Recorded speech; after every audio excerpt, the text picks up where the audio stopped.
The following contains heavy spoilers of episodes 1 and 2. Watching each episode in their entirety is strongly advised.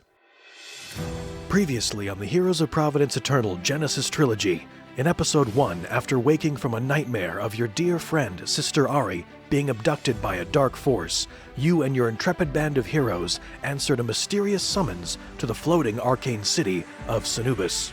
There, the wise founder of the city, Father Geno, besought your help in tracking down the abducted beloved priestess, Sister Ari, last seen in the H.O.P.E desert. With the company of Father Geno's trusted Templar commander, Sacris, you boarded Captain Tumult's ship for passage across the dangerous seas, where you fought off bloodthirsty pirates and arrived in Talumashaw port just in time to intercept a dastardly courier who revealed information on Sister Ari's location.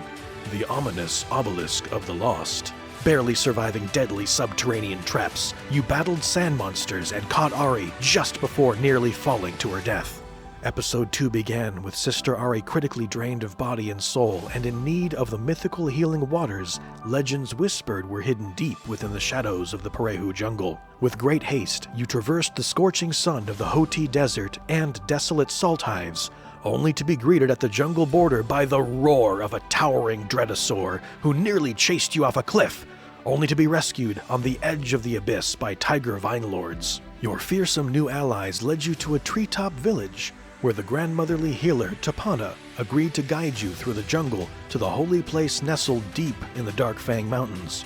Braving the terrors of the Dark Fang descent, you discovered the Fount of Living Waters and fought off the corrupted Pardis tribe long enough for Tapana to rescue Ari's physical body and unveil the mastermind of the abduction, High Arcanist Iricon Saul.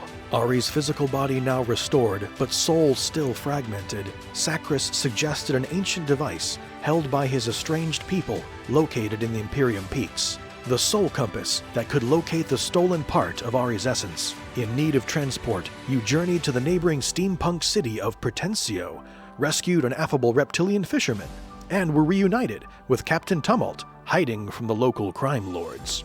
Aboard Tumult's ship to the Imperium Peaks, Ari revealed her connection to High Arcanist Iricon Saul and her guilt for failing to save his wife and daughter Anza from death a decade earlier. Finally arriving in the heavenly Imperium Peaks capital city of Moreth, you strong-armed the greedy Imperium Coinmaster to grant you entry to the Golden Cathedral, home of the soul compass Sacris needed to locate Ari's fragmented soul. As Ari scanned the globe for her stolen essence, you battled monsters of nightmare that poured forth from dark portals. Just as Ari discovered the location of her stolen essence, the image of High Arcanist Iricon Saul himself summoned an unimaginable surge of energy, overwhelming your heroic company. Of the shield bearers who withstood the overwhelming torture of the blast, sealing the portal, the mighty Sacris fell, burnt beyond recognition, giving his life for you, his family, the ones he loved. Now, you awake the next day with a heavy heart, but a clear vision of what must be done. The fate of all will be decided at the Tower of Pericu'lum.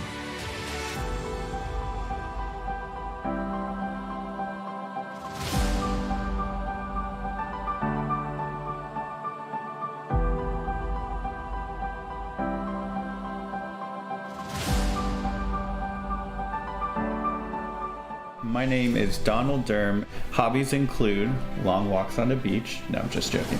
Hobbies include very many projects, bird watching, and hockey. I actually work for the International Space Station. I'm a flight controller there under the Ethos branch. And I play Armando.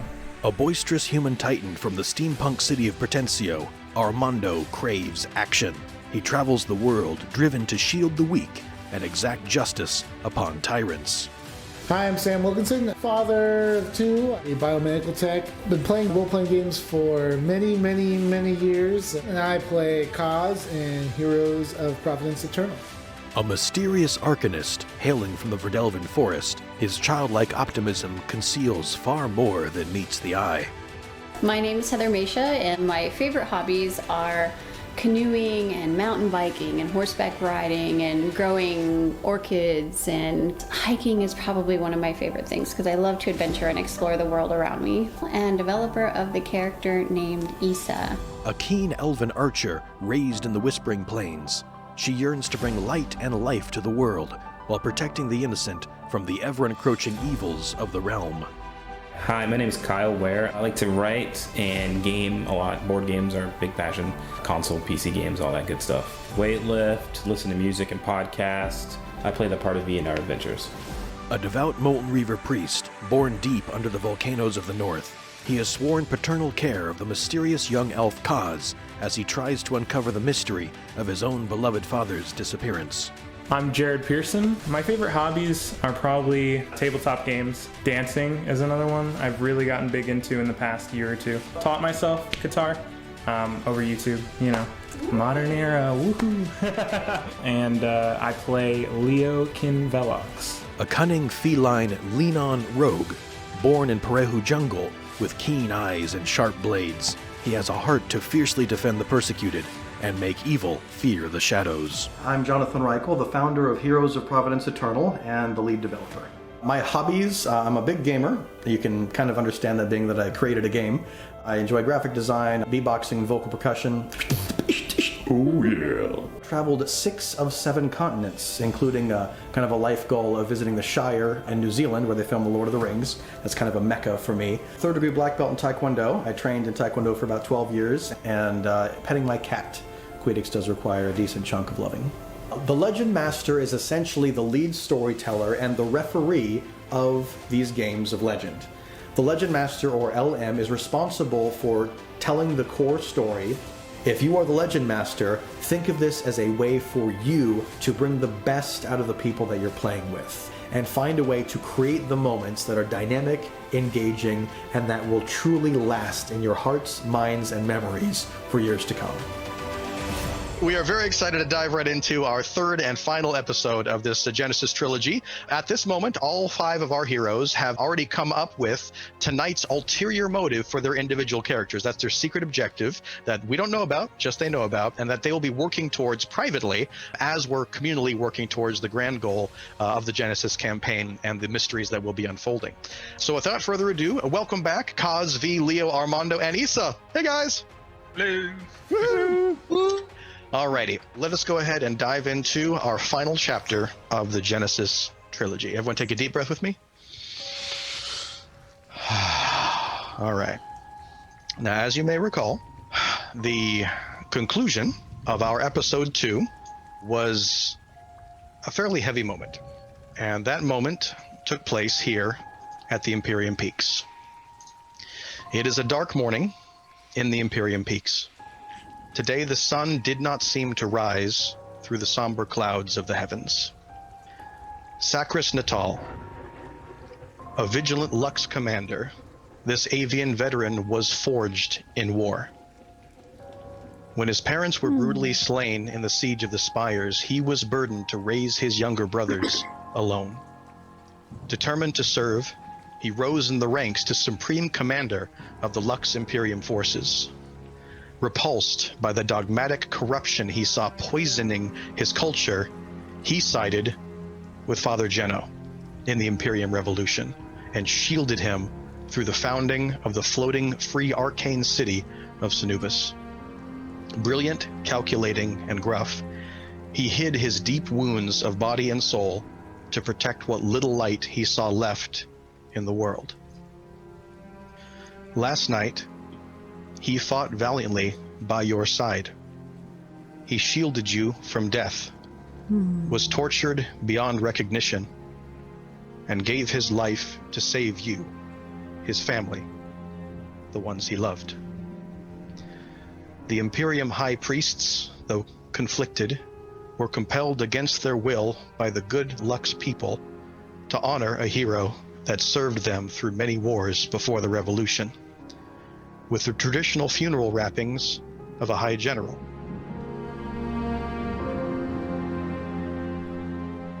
The journey upon the South Road from the Imperium Peaks to the arcane city of Sanubis together is somber and solemn as you bear the body of your brother back to his home.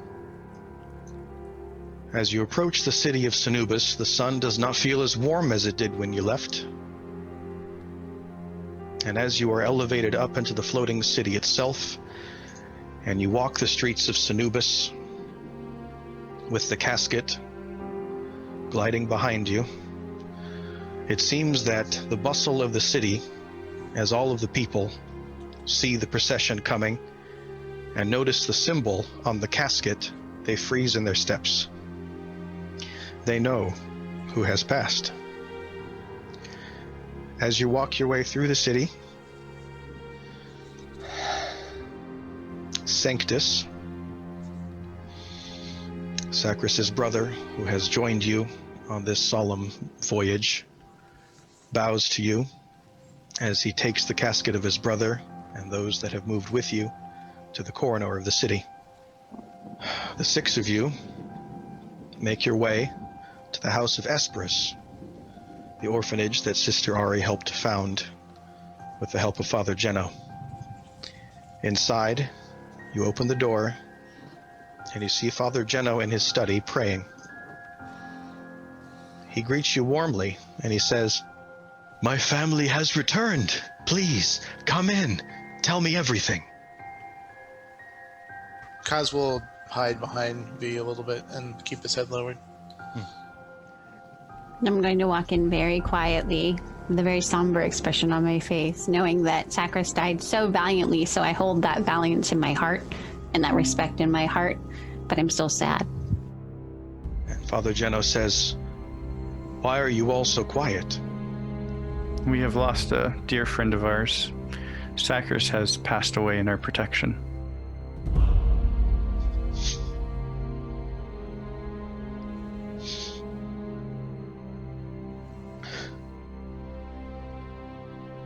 He drops his book to the floor and buries his face in his hands.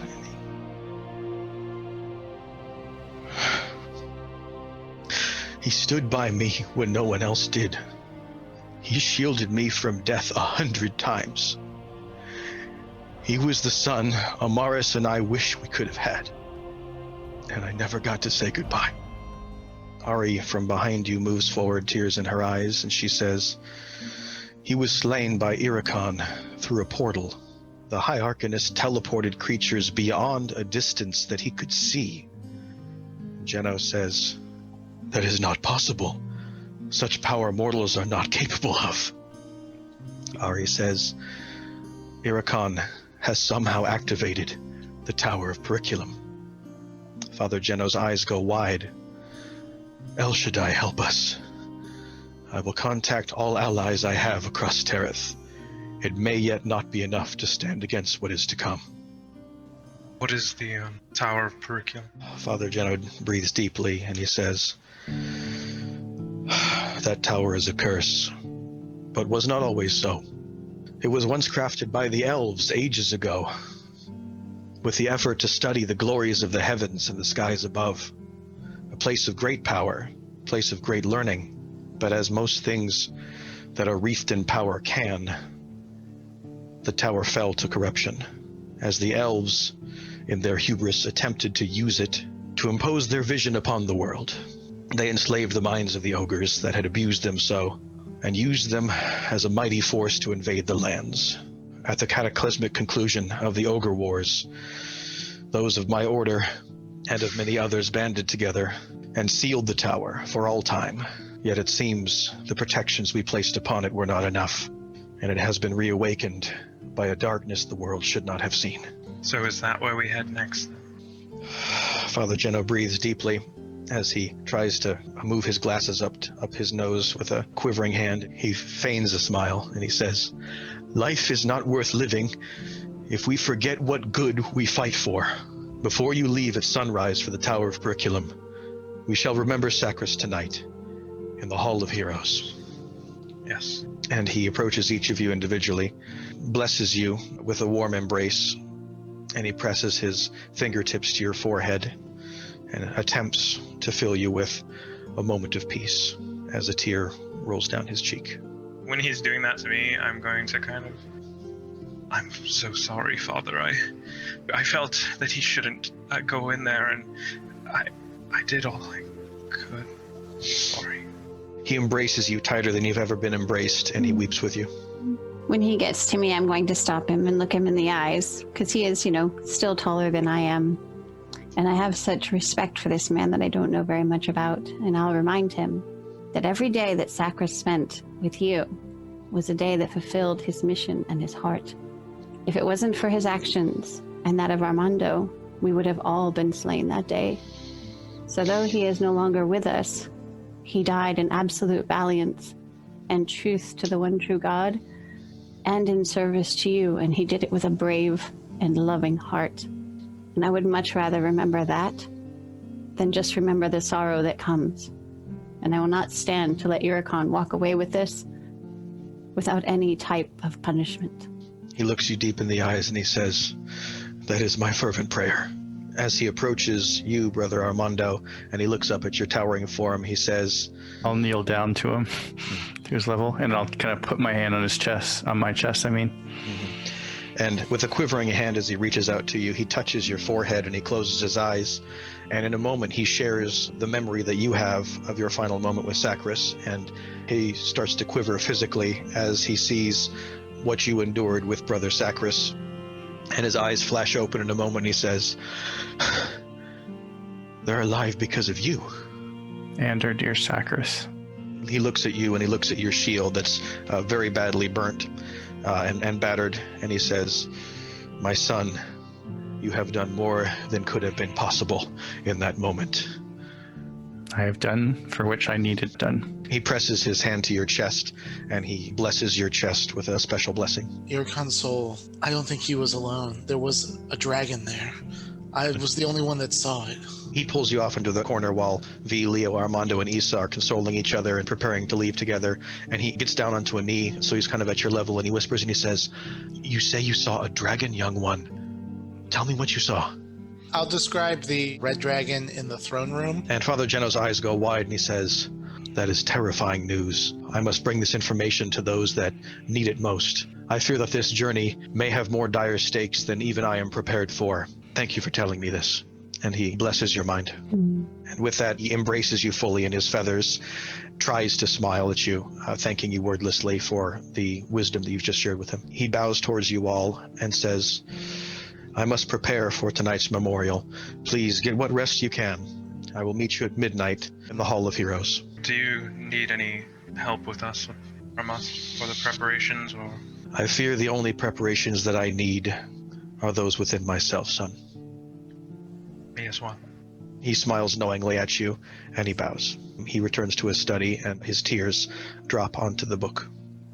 And as the five of you slowly make your way out of the room, consoling each other in this somber moment, you return to your quarters within the city where you're staying. You freshen up from your journey, change into black robes or garments if you wish to, whatever would be traditional for your culture. The five of you and Sister Ari all join together and walk down the streets that seem much quieter than they normally are, and you approach the Hall of Heroes, a simple but ancient structure that used to be a place of worship back when this city was a part of the Lux Imperium Peaks, and it seems that a crowd has already gathered, several hundred strong.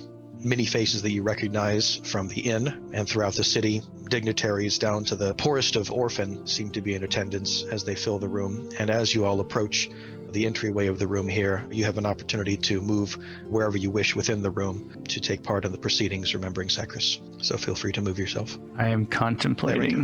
Yeah, I'm thinking about it as well. I feel like I'm wherever the most of us end up. As you come in, most of the visitors are mourning and weeping, and some of them are shuddering. The stronger types seem to desperately be holding back what they're feeling, but you can see that their armor and their swords that are in their hand are kind of shaking as they try to absorb the moment. And Ari positions herself here right behind Father Geno as she touches him on the shoulder, and she whispers into his ear what she hopes will lift his spirits, though it does not. So in this moment, Father Geno clears his throat. His eyes are red. You can see that he's been weeping for most of the evening, and his hand is kind of quivering as he opens the tome that is before him, looks down at the tome, and looks up at all of you. He breathes in deeply and says, "Nearly half a century ago, I was the leader of one of the 7 Halo cities of the Imperium Peaks. He kind of smiles, quivering, as his face darkens. I saw the truth of Scripture being twisted by those in power. I begged the Imperium to change their ways and return to truth. Most scorned me. Sacras did not. He was the supreme commander of the Lux Imperium forces. He looks out upon all of you. He had ascended his mountain of prestige and needed no further cause. But he saw the truth of what was happening to our beloved people, and he did not stay idle. He sacrificed all he had to save what light he could in the world. He shielded me and our cause time and time and time again when the Imperium launched assault after assault upon my city. He mourned with me when my wife Amaris was slain in the revolution.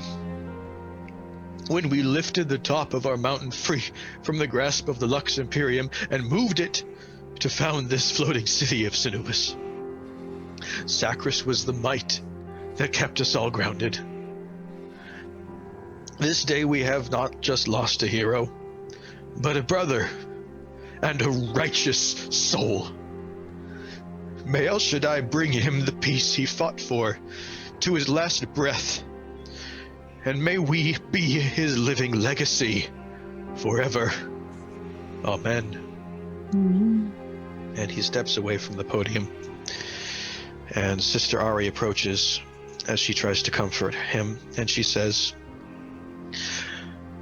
"At this time, I wish to make available a moment for each that wishes to in their heart to say a few words for our beloved Sacras." And she backs up slowly and then makes room at the podium. Guess I'll speak first. Sacras was a dear friend of mine for the brief moment that I knew him. We fought in combat many times before, and he will be dearly missed. And I vow in front of you, I'll take a vow in front of you all, an oath, that I will revenge his death. Father Geno, his face kind of tightens, and he smiles as Father Geno notices that the blue ribbon upon your weapon seems to illuminate with a flash of light as something new seems to be written upon the ribbon of your weapon. Ari thanks you, and she says, "Thank you, Armando," and she hugs you tightly. I neither knew Sacras very long, but the time I did know him, it was very evident that he was a man of virtue, righteousness. He stood for good in the world, and that's rare nowadays. The world lost something very great, but everything he stood for and everything he did is not lost. I hope that we all would continue on in the way that Sacras would, the way that he represented. And Father Geno deeply murmurs, "Amen," as he bows to you. And Sister Ari hugs you deeply as she sheds a tear upon your shoulder. And Sister Ari whispers to the crowd, "Does anyone else wish to share a moment of their heart for Sacras?" Kaz is going to take out a knife, and he's going to take part of his mantle, and he's going to cut a part of it away. And he will say, "This is a gift given to me by my mother so that I will always have family with me." And he takes it, the piece he cut off, and lays it on Sacras. And you see the golden symbol begins to glow slightly brighter as you do that. V will approach afterwards, and he'll say a small traditional Molten Reaver blessing over his body, and then he'll take a step back behind the crowds. And as you do that, the symbol upon the casket does glow slightly brighter as you do that. And Father Geno bows deeply from across the room towards your blessing. I have not known Sacras a long time, but I have known Sister Ari for a long time. I know that she fervently believed in the light in this world and was willing to step into the jaws of death itself to defend those that needed defending. Sacras was no different in his chivalrous character to step in and to be the sword and to be the shield when those who could not protect themselves needed saving. Though we lose a great warrior this day, we gain in knowing him. And within each of our spirits, I hope that we remember his heroism. And when trying moments arise as we go down this road in life, may we remember his strength, his steadfast nature, his stoicism, which always got a little humor from me, and most of all, his deep respect and deep love for Father Geno, for Ari, the sacrifices that he made for them. Let us not forget those things, but let us also remember that he made this choice. He was a true warrior. And though he passed and we miss him, we have a great abundance to remember as well. And I'm going to go over and hug Ari. And she collapses into your arms and she weeps. I will try to push Sanctus towards the podium. Roll me a d6. Okay, that's good. If he doesn't move, I'll do the teleport swap and put him there. All right. So Sanctus is smaller, younger than his older brother. And you notice that in the heat of the battle in the Imperium Peaks, Sanctus was slammed against the wall at the moment of the explosion that Armando shielded everyone from and Sacris gave his life for. And as Sanctus was thrown up against the wall, some of that arcane corrupted energy just sliced right through half of his face, and it did indeed blind him in one of his eyes, and you see that his scar is still very fresh, and he has wrapped it in a holy red bandage that was provided to him from the priests of the Imperium Peaks. You can see that he's still in constant pain as a result of his very recent injury, but he did indeed make the entire trek. And as Kaz approaches Sanctus, he looks down at you from his 7-foot-tall, towering visage, and he says, "Hello, young one. What can I do for you?" Go speak of your brother. He tries to smile at you, but you can see that it just shatters him in a moment, and he says, "I have so much to say, but I don't feel that I can." If you don't say it, you'll regret it forever. This is your last chance to say goodbye to him. And his lip quivers. I will grab him firmly on the arm. I never got to say goodbye to my older brothers. Powerful. You will regret it forever if you don't say anything. He looks you deeply in the eyes and then down at his own feet, and then he takes his gauntleted hand and very carefully rests it upon your hand that's touching him, and he nods and says, "So be it."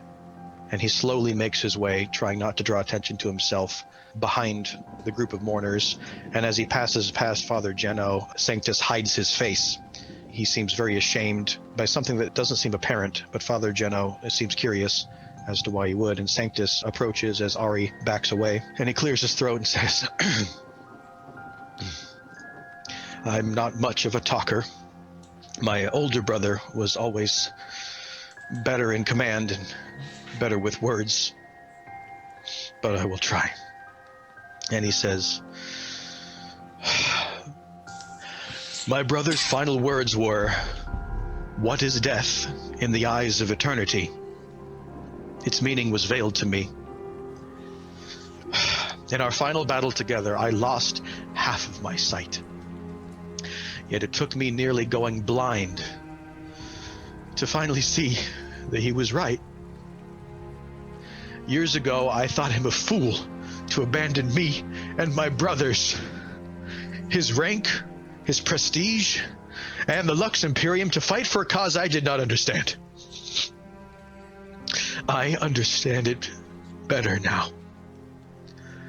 So much I wish I had said to him.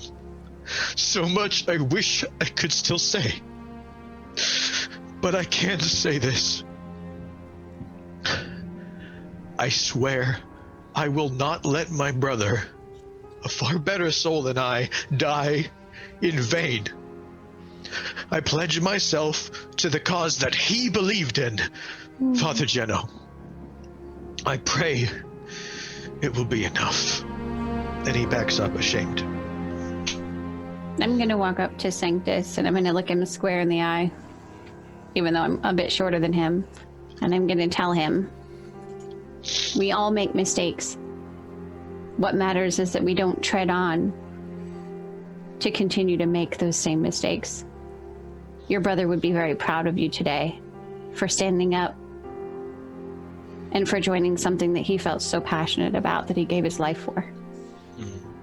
And he looks down at you, and you can see that under his unscarred eye, he does indeed have a tear coming down, and underneath his red bandage, you see a single drop of blood come down his other cheek. I feel like we should kind of like band around him and let him know that we know that what it's like to lose and to sacrifice. And we all do, all of us do here. But to let him know that, you know, even though he is not Sacras, that his pledge has meaning to our hearts, at least to mine. And his face is buried in his hands as you say that. And Father Geno approaches, and he puts his hand upon Sanctus's mighty shoulder, and he says, "None could ask for more. We are honored." And Father Geno blesses the chest plate of Sanctus. And the evening continues, and several others come up from the crowd, and they speak their piece, and the firelight of the candles and the fireplace above start to dim as the time passes, and eventually the hall clears. I'd like to go over and talk to Ari for just a moment. She's moved her way back by the candle here, and she's staring into the firelight, and it's illuminating her tears as they pour down upon her dress. We've all lost in battle. We've all lost friends. We've lost family. It's okay to feel angry. It is okay to feel sorrow that's so deep. But let it also spur us on as we leave in the morning to do whatever we can to save those that we can save. Sacras would want that. He would want that for you. He would not want you to harbor any blame in your heart. So if you do, I pray that you will let that go. He would not want that to stop you from doing all the good that you can. Ari says to you, "Sacras shielded me when I was weak. I hope that I can do the same for you and for those that we love." And she embraces you deeply, and you feel her teardrops upon your shoulder. No. And I give her a big, big hug and tell her that I'm there if she wants to talk. And then I move back over to say one final goodbye to Sacras.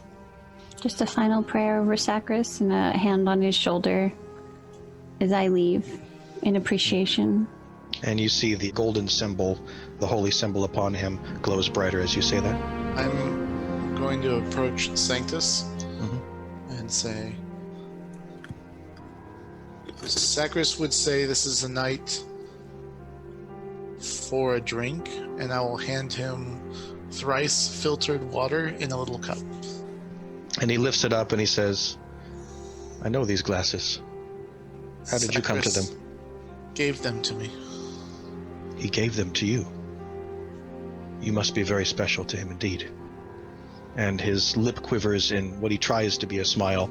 Your hand is kind of quivering as he offers to clink glasses with you. Clink and drink. And he drinks and closes his eyes as he seems to savor the flavor in a very different way than he has before. Leo is definitely going to be lingering way longer than just kind of staring at the body. I think Kaz would as well. The evening comes to a close, and you're able to get some rest and prepare yourselves for an early journey ahead. And the next morning, the sun seems a bit warmer than it did yesterday. Father Geno prays with you and blesses you before your departure. Father Geno? Yes, my son. And I kind of hold my ribbon up to him, and I'll say, "Do you know what this is? This is my oath ribbon, Father. Have you heard of them before?" "You are one of the oath. I have heard of them." "I am one of the oath, Father. You see how it's been tainted halfway?" He delicately and very respectfully lifts it up, and he starts reading the inscription, and he says, "Oh my, indeed it has." I have unfortunately broken a couple of my oaths through my journey. Do you know how I could cleanse the oath ribbon? Only El Shaddai can fully cleanse, but in my years of learning and training, I have gained much skill in the healing arts. I will try. And he folds his hand upon yours, and he prays with you and whispers very soft words, and you can see that some of those burdens The darker lettering starts to be cleansed and starts to turn back into a beautiful radiant light. But there are still a few on there that he says, "I'm sorry, my son. I hope that what I have done will be enough for now." Thank you so much, Father. I will continue my journey. And he presses his hand right up here, and he fills your thoughts with warmth and a light, a radiant hope that matches the beauty of the sunrise. And with that, the five of you and Ari begin their journey. Sanctus will indeed be staying with Father Geno as they begin preparations to make their way to the Tower of Pericu'lum as well. But you must make haste. Your journey is urgent. Father Geno is likely in the midst of diplomatic relations trying to gain support for the effort that you're marching towards. So your journey continues, and you depart the arcane city of Sanubis early that morning at sun's first light. You make your way north through the North Road, and you begin to approach the Molten Reaver Heights.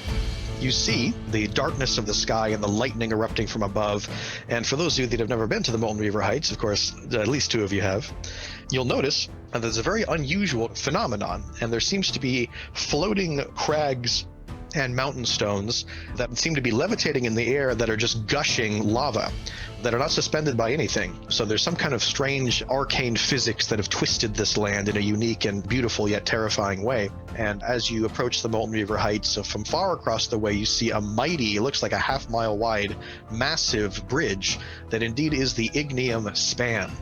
As you approach, you have a moment to speak whatever you'd like. V, Cause, you've been through here before. You guys might have something to say as you approach the majesty and the terror of the Molten Reaver Heights. Hey, V. Yeah. What I don't understand is how your people, they wear armor, but you live in a hellhole like this. Does it get hot here? I'm kind of taking off some of my armor, maybe just removing it. Well, our armor is forged from the mountain itself, so it stands up to the heat pretty nicely. And also, my skin is kind of helps with the heat as well. Can I get some of that armor for myself next time we go through this area? Yeah, we sell it. You can go down to the markets once a year. We open up the markets, get some rare metals. Once a year? Once a year. This is very rare. How much does this It's cost? very generous of them. And you can use the discount code. Yeah. Yeah, and if we It takes a say while that to- you're our friend, do we get like, you know, a deal, right? Helps to know a guy. I know a Molten Reaver. Like, I'm half Never heard Molten of Reaver me. on my mother's side. All right, so the mood is starting to warm, as is the temperature, and you do indeed make your way up to the Ignium Span. The Ignium Span is a mighty bridge that seems to be about half a mile long, slightly abbreviated for the sake of fitting on the map. And as you approach, you see a mighty dwarf that seems way bigger than dwarves should be. He seems to be one of the bigger lot, and he says to you, "Oi, what are you doing here on my bridge? Who goes there?" Well, that's a large fellow. Can we just wait and he'll get hot from the bridge, maybe? All right, now as you approach, I would like for everyone to roll a d6, just standard d6. Cos will dig his feet into the ground and be like, Okay. it's so 5, 4, tasty 4, here." 6, 3. So All right. So Kaz, you rolled a 3, and that happens to go perfectly with your lore, so that's perfect. So as you approach Kaz, bits of the cloth edges of your robe start to ignite on fire due to the insane level of heat of this bridge. You would want to jump in the lava to cool off from the heat of this bridge. It is impossibly hot, and you feel like your eyelashes are about to burst into flames as everyone approaches. Cause you're on fire. I think I am. Get too close to the edge. Constipation. I'll back very up. keen. Stay away from the edge, Cause. So Lieutenant Gunder blusters from across the bridge and he says, "Oi, if you want to be crossing me bridge, your intentions must be as pure as my beautiful beard." Oh, that's not that pure then. We can probably all walk across. Try, Leo, if you want to. No, I was joking around. I'm not the one willing to risk Said my the fur, thief. but I was just Lieutenant on my Gunder, snide comments. Lieutenant Gunder says to you, shut up, you dumb cat.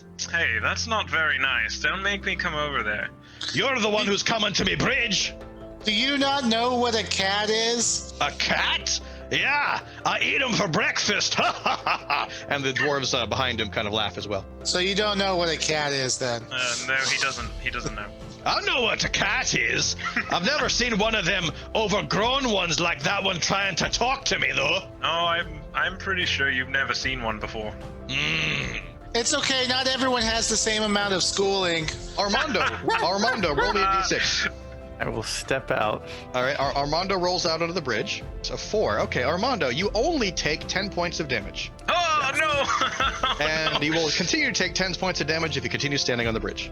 All right, there's some evaluating going on here. Obviously, this is a magically enchanted bridge with like the heat of the deepest part of the mountain. So, Gunder, what do you require of us that we may pass your bridge? We have a very dire mission that we must complete. Finally someone with a brain. Don't normally like those damn elves, but this one will do. Well, lassie, feel free to move a little bit closer. And he says to you, all you have to do is answer me 3 questions, and the bridge will decide if you can cross, or if you get immediately incinerated, like the freaking marshmallow that y'all should be anyway. Could I just do this and swap Armando's place with Fallop? with Fallop, you can try. Roll me a d6. Ooh, okay. As you try to do that, you only take 8 points of damage as your arcane ability seems to reflect off of the bridge, and the bridge burns you in return. Ow. Dang. And yes, I can. Worth trying. Worth trying. You can see, so technically you could teleport, but there's something weird about it. Don't worry, guys. I know the answer. It's an African swallow. All right. Thank goodness. So let's go. So Lieutenant Gunder yells out, and he says, "Who's ready for their first question?" Yes. Come on. All right, the cat, get up here. And he yells to you from across the way. All right. First of all, dumb cat, what is your name? Leo. Trick question. Trick question. He stares at you for a moment, and the bridge glows brightly, accepting your answer. Next up, Lieutenant Gunder says, "All right, dumb cat, what is your quest?" Well, you see, overly compensating giant man, our quest is to go save the realm from evil. That's actually yes, that is what our quest is. Damn, that seems pretty important for a cat like you. Well, you clearly don't know me at all, and you're just saying things, so... Oh, I think I know all I need to about you, you dumb cat. Last question. Tell me, what the heck is a cat doing with a tail without a blade attached to it? You could use that as a weapon, damn it. Why don't you have a blade attached to your tail? You know, I've never actually thought of that. That's a good question. I've never thought of it. That's why I don't have a blade on my tail. Yes. Will you try it sometime? Maybe I'll hold the blade with my tail. I could do that. Yeah. That'll do. And the bridge glows brightly, accepting all three answers, and says, "All right, dumb cat, you can pass." And you're welcome to sprint across the bridge. That wasn't so bad, besides you being ignorant. But, I mean, nothing. And as you pass by, he kind of sneers at you like, "Ugh," trying to intimidate you. But you do indeed pass, and you do not explode into flame. All right, coming up next, he says, "Hey, you tall one there, with a shield not nearly as good looking as mine. Are you ready for your damn questions?" I'm gonna look around. I'm gonna kind of look at my shield and be like, the shield looks better than yours. My shield is 10 times prettier than yours. All right, we'll Dunderhead. That. First question, what's your damn name? Okay, I know this. I'm really bad at test. Armando! Then I'll look back on Kaz and give him a thumbs up. Thanks, buddy. "Way to go, man!" And Lieutenant Gunder looks down at the bridge, and it glows a bright white, accepting your answer that you did indeed get your name right. All right, and Lieutenant Gunder says, "That was way more difficult than I thought it would be. All right, number question 2. He's not a good tester. It's okay. I'm not a very good tester either. That's why I have the bridge give me all the answers. It's got to do with education levels, I think. Are you one of them pretensians that don't focus as much on education as other things? Obviously. All right, dumb human. Question number 2. What's your damn quest?" I'm going to put my ear up against the bridge, thinking that the bridge is going to give me the answer based upon what he said. I will whisper, "Stop evil." To stop evil! And do you think the bridge whispered that? Yes, absolutely. And Kaz is like trying to give you a thumbs up from behind, like and Armando's like, "I heard from the bridge." Lieutenant Gunder says, a decent enough noble goal for a damn pretensian. And he says, all right, last but not least. Come on, bridge. He says, how many push-ups you think you can do? Hey, Armando, while you're down there listening sorry, to the just give me 1 second. So Armando looks pretty buff, right? He's super buff. He's jock heavy. Oh, at least 1,000. Really? You heard it from the bridge. Apparently, you think the bridge told you. Donnie, you kill me. 1,000.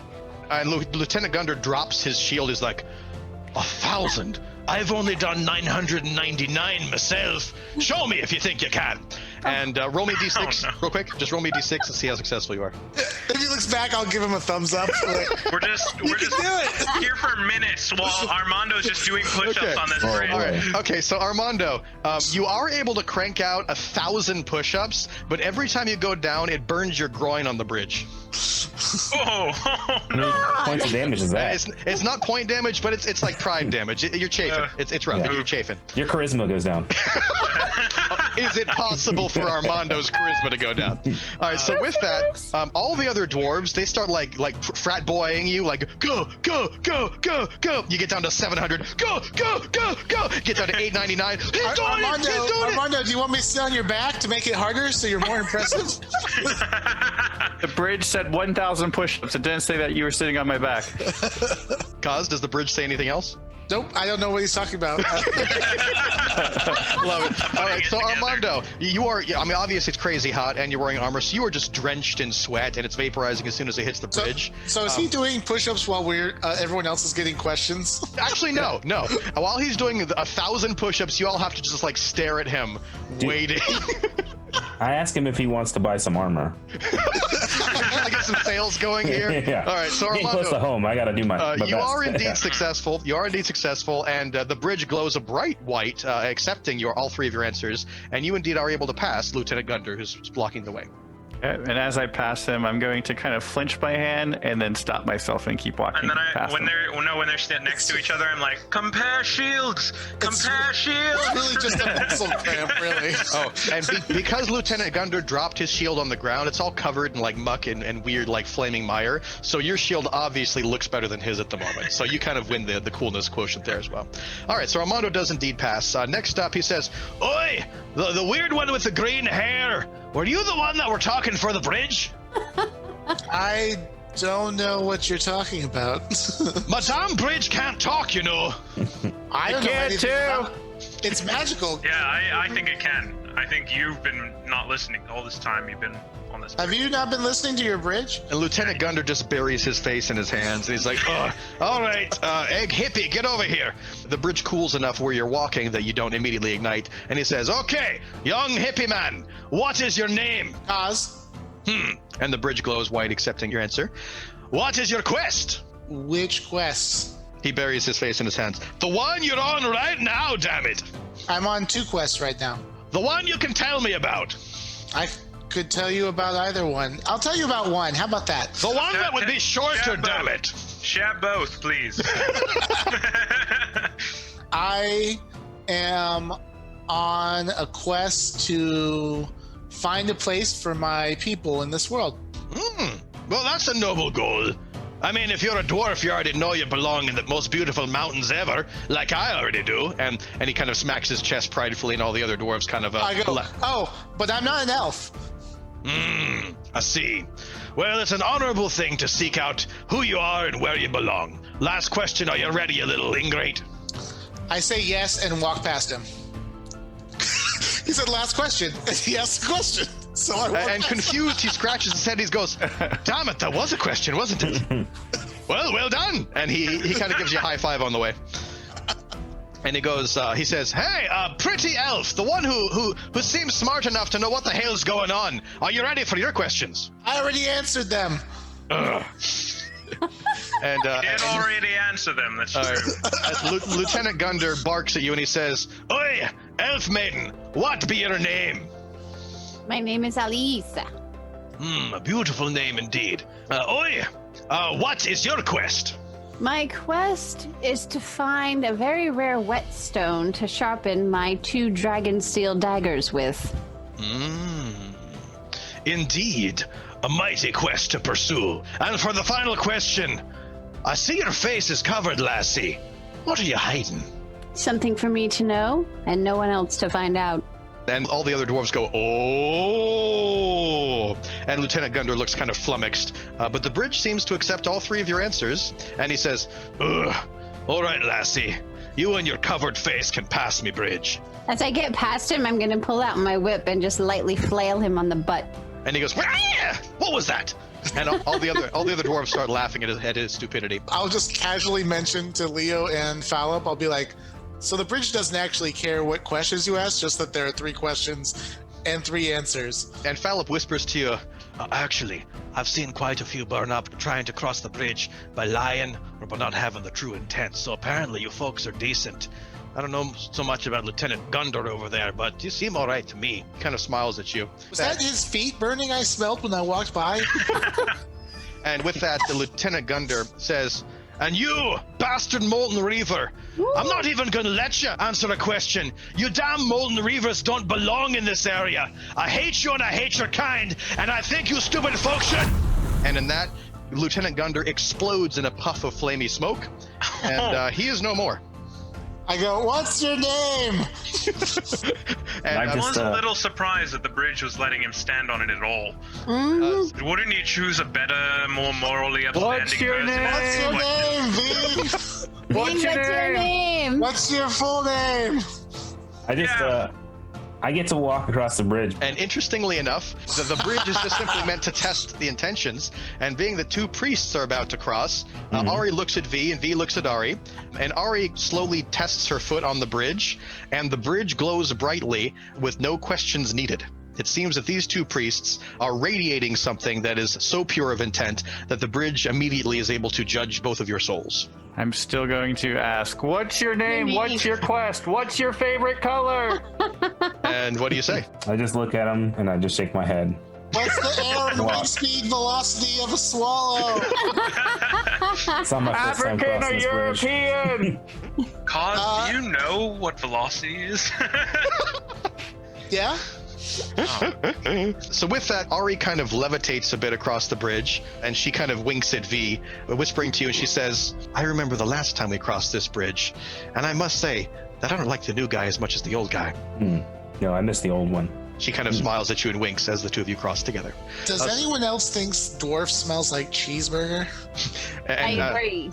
And Grim here, the one that kind of looks like a cheeseburger, looks around and says, oh no, we're actually making some cheeseburgers if you'd like one for the road. Okay. He tosses you 10. Roll me a d6. Let's see how many you catch. You perfectly catch 2. The remaining 8 flop directly on your face, cheese first. No, I wanted one of those. Here you go. I hand you one in my hand and pick up one off the ground. Aw. No, That's that's very so kind of you guys. I hand the other one to V. Saving it for later. Exactly. And with that, Rourke says, sorry for what my previous associate put you through out there. We're not all bastards, but that guy sure seemed to be one. Looks like it's my shift now. And he kind of clumps on over to the bridge, smiles at you and says, come back and see us again sometime. But hey, Molten Reaver, you might want to check to make sure you have your papers in order before you cross. It's not the kindest land for you, up here on the surface, of course. Best of luck to you. Take care. V hates papers. I hate paperwork. What does he mean by papers? The dwarves that live up on this top side kind of came after some unsavory things happened below, and they're not too fond of my people. So they regulate your comings and goings then? We had some trade issues with them in the past. Right. Is it going to be an issue? No, it won't be an issue. And Molten Reavers are really good at causing problems. Yeah. Whoa. Well, I guess if he agrees. With that, you do indeed leave the Ignium span behind, and you see that the sun sets and sun rises as you make your way through the passes and the mountains.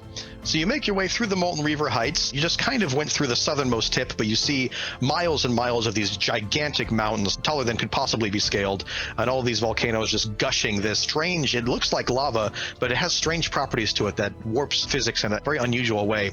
And you make your way from the Molten Reaver Heights all the way down through, and you begin to enter the Fair Jewel Rocklands. And the Fair Jewel Rocklands are an incredibly inhospitable, very rocky country, horrible to travel through, almost impossible to farm in. You don't see very many wild animals. The animals that you do see appear to be very emaciated and starving. Nobody would really want to live here. And as you make your way through, you start getting kind of an ominous, eerie feel that you can't quite place. You hear the rustling of rocks and the shifting of things as you're traveling. We're very close to my home. I asked Cos how long it's been since he's been home. Just shortly before I met you is the last time I was home. Just stumbled into you almost immediately after leaving home, after I gave those nice men all my money. It's a very Cos thing to do. As you're reminiscing about your journeys together through these lands previously, you hear a rustling behind you. In an instant, the entire hillside is completely covered by hundreds and hundreds of Fair Jewel warriors. And the Fair Jewel warriors are a mighty roving tribe that are very warlike and very savage. You instantly are just completely surrounded by them, way more than could possibly be fought. And off of this mighty mount jumps High Warlord Grok Skullcrusher. And as he jumps off his mount, his beloved blade bride Uzuri and his little son Utundu move up behind him as he's flanked by hundreds of other warriors that seem just as intimidating as him, though he's clearly much larger and much beefier, obviously much more intimidating. And he approaches you and he says, "What do you do entering my lands?" We're simply passing through here. Does he look like he's some kind of a important leader? One of the warriors behind Grok says to you, "You speak to the High Lord Grok Skullcrusher. You speak with honor or you shut up." Oh yes, of course. I'm sorry. High Lord Skullcrusher, we are simply trying to pass through your lands. We just have a very important task at hand. And he snarls at you and says, "The Reavers try to pass through my lands and they take some. The Dwarves try to pass through my lands and they take some. The Elves from the east pass through my lands and they take some. Everyone who comes through my lands brings death and harm. How are you any different?" I passed through here before and I didn't take anything. "You came through my lands without me knowing about it?" Maybe? I don't know. I don't know where I was at first. I just kind of wandered around. And he stomps over and grips you by the throat and lifts you up in the air and he says, "If you pass through my lands, you pay or you die." And at that moment, as you're kind of being choked out, his beloved blade bride, Uzuri, says, "He is a young one. Do not cause him harm." And Grok snarls at you. I'll switch places with me and Armando.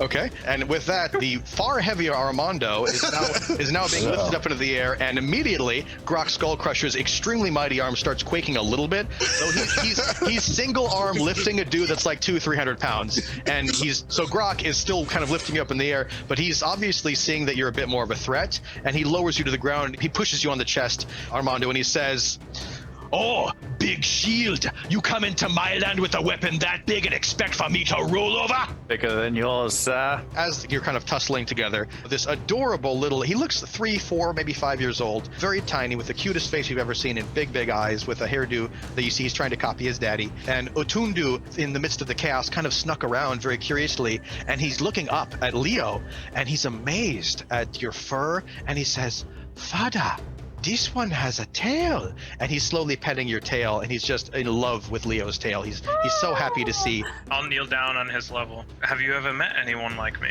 "I've never seen anyone like you before." He looks up at you with wide eyes, trying to absorb all that you are. I've never been in this land, and probably none of my kin have been around here as well. I'm not surprised you haven't got to meet any of us. And Grok, as he's squaring off with Armando, says, "Son, get away from that one. You can't trust those ones." I'm gonna walk up next to Leo and squat down and look at him because my ears are showing, so he sees I have pointy ears. And then Rin is tweeting on my shoulder because Rin loves Leo, so he's singing a song because he loves being near Leo as Leo's talking to his son. And I want to ask his son what his name is. The son backs away very sheepishly, and he says, "Papa, can I?" And Grok growls suspiciously, and he says, "You may," with a far more cheerful voice. He says, "My name's Utundu." Oh, nice to meet you, Utundu. He tries to reach up his tiny hand up into your big paw, and he shakes furiously like, "Oh, Papa, can I keep him?" No. I am a person. I'll lean over to V and go, there's a lot of people who don't understand what cat people are. I think there's some problems here. You're telling me about it. And Grok says, Otundu, we cannot trust them. Back away. Moves up and very protectively pulls his son away, a bit nervous around you. Grok says, I don't like the look of you, and I don't like that there's an elf in this group. Kill them. Sir, I very much apologize that we look harmful to you, and you've had so many bad experiences in your lands, but clearly I think we can work something out here. You may need something done, or we could certainly serve you in some way. I think we could work out a deal. Also, I just kind of look like an elf. It's true. He's not technically an elf. And Grok is seething that you've invaded his lands. He just gave the command, kill them! His warriors are kind of encroaching upon you with sharp blades and swords. And at the last minute, the beautiful Uzuri lays her hand delicately upon the chest of her husband. And she says, my love, wait just a moment. And his seething rage is kind of quelled, and he turns away from you, trying to shield you from his conversation. And he says, yes, my love, we cannot trust them. You know what happened the last time we believed an outsider. And she says, I have a feeling about these ones. Do not kill them. Let them prove themselves. The rage in his eyes diffuses just slightly as she smiles warmly into his eyes, seeming to quell him slightly. He sets his palm upon his blade bride's beautiful cheek, and he says, for you, my love, but just for you.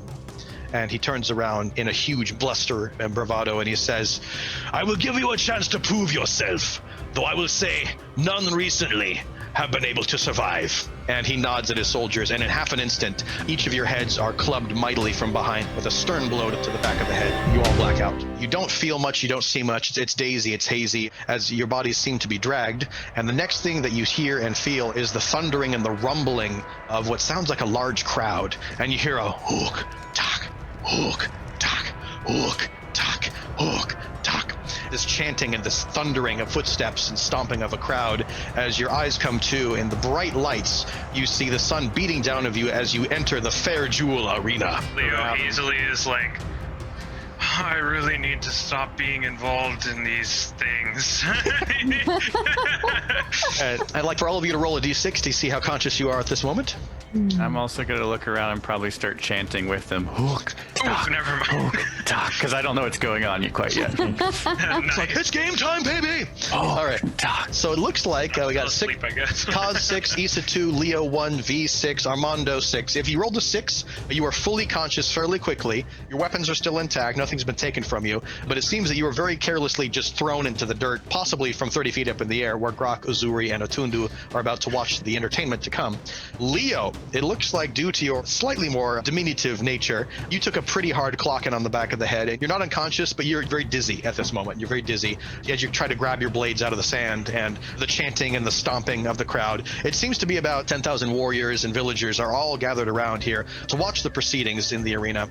Grok approaches the dais and sits down on top here on his throne, and he says to the entire crowd, we are blessed with entertainment beyond the norm. And the entire crowd roars,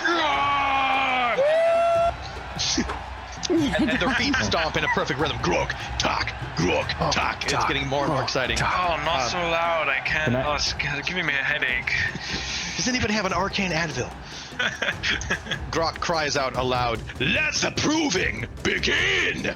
And in half a moment, the gates to the far east and the far west start rumbling and shuddering. Two mighty beasts, these suckers are about 15 feet tall apiece. They crash so hard they actually smash the gates open. A mighty blade arm off to the west starts slashing and roaring with a piercing howl that almost just ruptures your eardrums. Shing, shing, slices its blades, sharpening it up against itself. And the axe horn over here, with a mighty axe taller than two Armandos stacked on top of each other, he beats his chest and snorts. The axe horn starts charging directly at Kaz. And I would like for everyone to roll a d6 for initiative at this point. So with that, Armando, you are so hyped up. You're feeling this energy. You fought in stadiums before. You're kind of a celebrity, even in Pretensio. You are like chanting with him. It's like, bring it on! You notice, because you rolled so very well, you notice that the axe horn is just charging like a bull straight towards Kaz, and you have a chance to act. What do you do? I will run over, and actually, I will probably throw Leo against the corner or something just to try to give him distance. Excellent. And then I'll step in front of Kaz, and I will do a Titan Smash to try to stop him in his track. Excellent. So Titan Smash, a standard melee attack. You slam your enemy with your weapon, dealing d6 plus 3 damage and rooting them in place for 1 round. Very useful against a bull. So go ahead and roll us a d6, and we'll add 3 to it. Oh, fantastic. Ooh. So you have a mighty Titan Smash up against him, and not only are you able to shield Kaz, and the axe cling right off of your mighty shield, you're able to counterattack beautifully with your Titan Smash, and this sucker takes a rock-solid 8 points of damage with your mighty weapon directly into its chest. And it goes... It is enraged and grows slightly larger as a result of you messing up his plans. He's also rooted into the ground for 1 round. That's so right. Can't move. Very good. So the blade arm over here on this side is super interested in Issa. He shing shing sharpens his blades, and he cries loudly, and he just jumps up into the air and slashes down on Issa.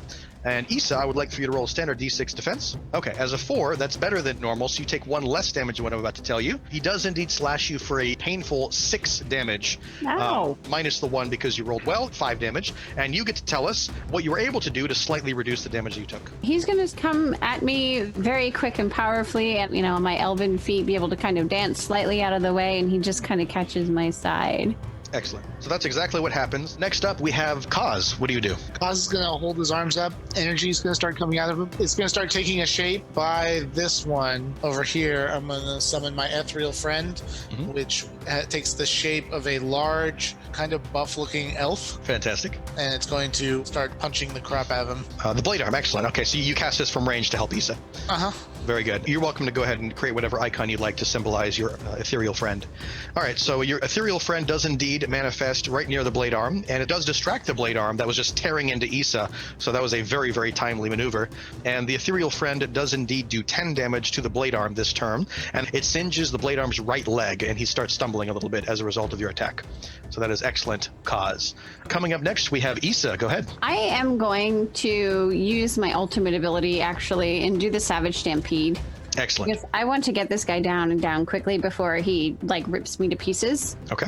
So I'm going to call the creatures of the wild, focusing their might upon the closest 3 foes. He's the only one I'm worried about. The other one's all the way across the way. And that's a 3d6 damage, pinning him to the wall for 1 round if I roll a 5 or a 6. Excellent. And both of these are considered minion types. Ooh, excellent. So you rolled 14. That is beefy. It's all right. Secretly also to block V, so V doesn't get hit either. Exactly. And because I did roll a 6, that would pin him to the wall. You did! Ladies and gentlemen, we have a crit. All right, so Issa rolled perfectly. So because your insane amount of damage just went out, you get to describe why you did that as a result of him attacking you. Thankfully, Kaz was smart enough to have the minion taking his attention. He's not paying attention to me, so I summoned my ultimate ability, and there's deer and wolves and even chipmunks attacking this big guy all at one time.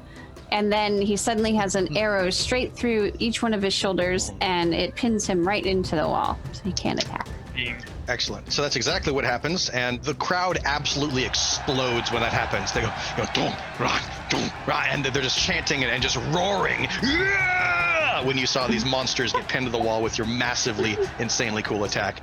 Right when that happens, Atundu is freaking amazed by what's happening. So he's kind of leaning a little bit closer to the edge here. He's super excited. He's leaning over and just, he's amazed and just so excited. And all in a moment, you hear the gate right behind Leo starts to rattle. Oh, no. It starts to shudder. It starts to move. I'm glad that I threw him back behind that gate before I left. Hey, look, more friends. Yeah.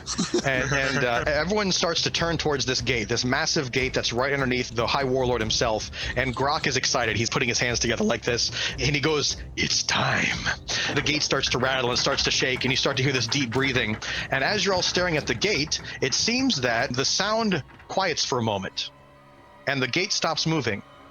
And out of the pit in the middle of the battle zone, you see a mighty, insanely large-looking beast just erupt up out of the death pit in the middle there.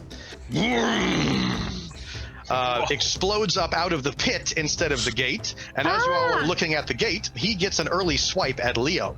You got this, Leo! Good man!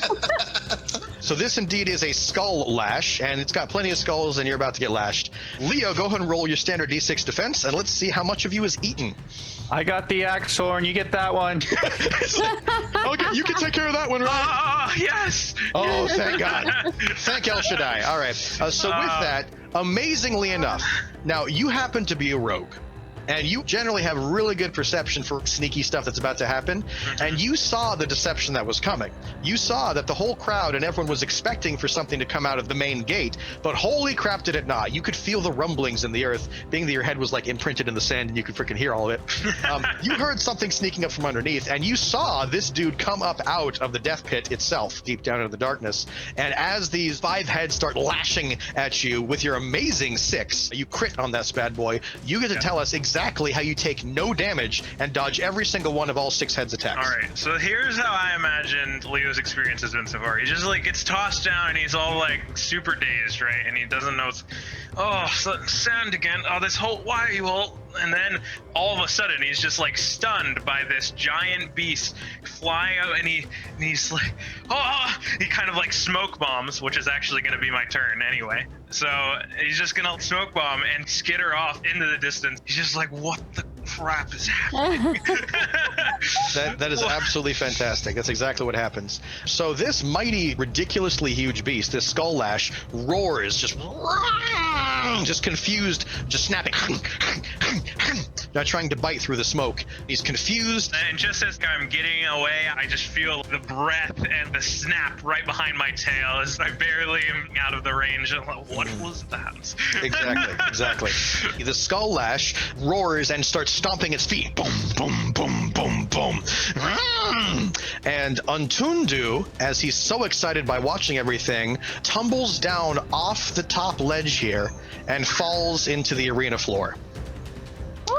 And as the smoke clears, the skull lash sees that what he expected to be a tasty feline treat is replaced by this very diminutive snack of a creature, this little young child, Otundu. And it is now V's turn. Okay, so I see that the child has fallen, so I know I gotta help him out here because, that's a priest too. So can I use my ultimate ability, Evil's End, to command one of the minions to get in the way of the boss while I pick up the kid off the ground? You tell me exactly how it happens. Basically take over a minion and he'll attack whatever I tell him to attack. So you convert an enemy minion, commanding him to attack a foe 2d6 with holy righteousness for 1 turn. If this minion perishes, you transfer his life essence to an ally, restoring them to full health. Yes. Avoid the axe sword. He's rooted. Mm-hmm. Yeah, so I'll get an old blade arm. So let me roll my 2d6. Excellent. 2 5, so 10. Ooh, very nice. All right. That's fantastic. You get to move the blade arm because you're in control at the moment. He's your minion. Get over fantastic. there, buddy. Untundu desperately backs up. I'll your swoop arms over and I'll take him over here behind myself and Issa. Okay. Your timing is absolutely immaculate. Otundu was just about to be eaten there. You expertly noticed what was happening, and you were unable to convert the damaged minion, the blade arm, to charge with reckless abandon towards the skull lash. And the 2 of them fight in melee for a bit, and the blade arm slices off one of the heads of the skull lash, and the skull lash cries out in pain, and the 2 of them continue just duking it out. The skull lash indeed takes 4 of his other heads and just rips the blade arm into 5 different pieces, then throws the guts all over the place, and the crowd roars. The blade arm is very, very, very gone. Otundu crawls up into your arms and he's just weeping, terrified and shaking in fear. A little pat on the head, his little mohawk. This has all happened in a few seconds. It's all been happening so fast. Obviously, Grok, the High Warlord, would be, Son! He moves out to the edge here in a split second. As all of this chaos is happening, you see something unusual take place. I would like for everyone to roll a d6. Yes! Oh my goodness. What is Oz sees something unusual. I got sand in my eye. Too busy So much for chanting. In a moment, you see 3 portals opening up. Not again. Leo gets PTSD. Just kidding. You see 3 portals opening up, one on the east, one on the west, and one on the south side. Those of you that rolled, man, you rolled crappy. Leo, V, you're really busy. Well, Leo and V, this makes sense lore-wise. Leo, you just smoke bomb. You're still hazy from all your craziness. You're still waking up. I'm trying to control a small child. Right, yeah, V, you're completely focused on the heart and mind of our beloved little Atundu there. Armando, what the hell is going on? Armando. Chanting. Talk. He's getting amped up, baby. He's in it. Yes. Issa, you're decent at doing things. Kaz and Issa, you guys are aware that while the other 3 portals opened up, a 4th portal happened to open up at the Warlord's dais here. 4 arcane constructs emerge out of these portals. Also, those of you that rolled decently, you know these portals look kind of similar to the portals that you have seen before. Crazy stuff happens. At that exact moment, the Arcane Dominator on the far side, the Arcane Crusher on the east side, the Arcane Goliath up top, and this extremely large Arcane Behemoth all jump down out of their portals and completely crush all the fans and people that are in the crowd underneath them. Instantly, dozens just die. And the Arcane Dominator moves slowly as it registers where it is robotically. Also, the Arcane Behemoth, this freaking huge 30-foot tall arcane stone golem, jumps down and completely crushes and instantly kills his Skull Lash, and the body just slips back down this blood pit here in the middle, and he is no longer on the map. So the Arcane Behemoth lowers its eyes down upon you and goes, The Arcane Crusher here immediately crushes the axe horn that was very stuck in the ground as a result of Armando's badassery, and he's now like 2-dimensional Mario style. And hey, I was fighting here. Hey, come on! That was Mercule. And the Arcane Crusher jumps down. He's still got like pieces of stuff from the stands stuck between his toes, and the Arcane Crusher lifts up its 2 mighty hands and is about to Arcane Crush some Armando. Armando, roll me a d6. With that, you do take 1 less damage. You rolled a 4, so that's good. And the Arcane Crusher pummels you, crushing your shield almost with 12 damage. Holy crap. 12 damage. That guy's not even the boss. It's an Arcane Crusher, baby. It's about to get nasty. He deals with crushes. High Warlord Grok was just about to jump down into the arena to protect his son. All this has happened in like 20 seconds. It's been extremely fast-paced. Grok would be desperately interested in protecting his son at this moment. But at that moment, the Arcane Goliath reaches out for Uzuri, and Grok, in a moment, turns on the Arcane Goliath. Grok drops his weapon, and with his mighty Warlord hands, he just grips these 2 stone hands, and the 2 of them are wrestling desperately as Grok over his shoulder yells in terror, "Son, Atundu!" And Grok looks at his wife, who's trying to break free and get to their son, and Grok is desperately trying to protect his wife and break free to get down to Atundu. So coming up next, in the midst of all this chaos, we have Armando. I am going to charge the Arcane Behemoth. So I'm going to use my Titan Smosh. I love this ability. I'm going to root him in the ground there so he's away from all my other buddies, and he will take 8 damage. Fantastic. Ladies and gentlemen, I give you Armando. So with that, the crowd is freaking in love with you, Armando. You know how it works, the crowd's doing this gladiator stuff. It's like, come on! Are you not entertained? So it's like all WWE up in here. So yeah, Armando, the crowd is freaking in love with you. They can't pronounce your name very well, but they're like, Armando, Armando, Armando. They're like, close enough. The shirt vendors are starting to draw your name on the shirts horribly, and they never get your nose right. We just start mispronouncing it. Armani, Armani. Exactly. So Armando, that is fantastic. You now have a fan club with the Ferjul Warlords Arena. It's official. They've started a Twitter page. So with that, Armando, you're a badass. Kaz, it is your turn. I am going to blast this Arcane Goliath up there with my ultimate ability, Immortal Archon. Fantastic. Energy will just start releasing around me. I will blast the Arcane Goliath for 14 damage. Fantastic. And then I will explode and vaporize the damaged minion of my choice, which will be the Arcane Goliath I just damaged. Fantastic. While all this was happening, Grok was just desperately struggling with this 15-foot tall Goliath that was clearly about to win this arm wrestle. Grok, his muscles were clenched. Uzuri was desperately trying to help her husband, was striking the Goliath. While they're doing that, from the ground point, it'll look like I'm blasting with energy, and then I will disappear, and then the golem will start to crack. Fissures will start appearing. It'll just explode outward, and I'll be standing there and be like... Excellent. And interestingly enough, a cool bonus of this ability is that you do gain this minion's consciousness and secret knowledge before you become Kaz again, which means that it's fragmented and strange. It's not a conscious being. It's more of an automaton. But this particular Arcane Goliath has enough functionality and memory that you see flashes of imagery. You see images of a fang, a flash of a face of a red dragon, and you see kind of looking down at a human in a red robe that seems to be making adjustments and tinkering and tweaks upon this golem. And you see flame, and you see pain, and you see darkness. You see all these flashes of things as you absorb what consciousness you can of this Arcane Goliath. And you do indeed destroy this Goliath, and this Goliath is no more. As you do that, Grok, astounded by what just happened, in a flash, suddenly there's nothing for him to be struggling against. He was just fighting for the life of his family. And now he looks at you. I underestimated you. Thank you, young one. I'll look at him with glowing eyes and energy still coming down, and like most people do. My ethereal friend's gonna go start punching this Dominator for 10 damage. Excellent. So with that, Grok is finally liberated from his immediate life-threatening issue, protecting his wife, and he goes, "No one messes with my blood." And he, 30 feet up in the air on this Warlord's dais overlooking the proceedings, leaps up in the air with kind of in a Titanic-style leap, lands all the way down, and the entire arena shakes as he does this. And he looks at his son and cradles him in his arms and says, "Otundu, are you all right?" And Otundu says, "Yes, father. The man in the mask, he saved me." And Grok looks over at V and says, "You are different than many of your kind. You are welcome here again." He nods at you, and then he looks over at the Arcane Dominator and he says, "For Tundu!"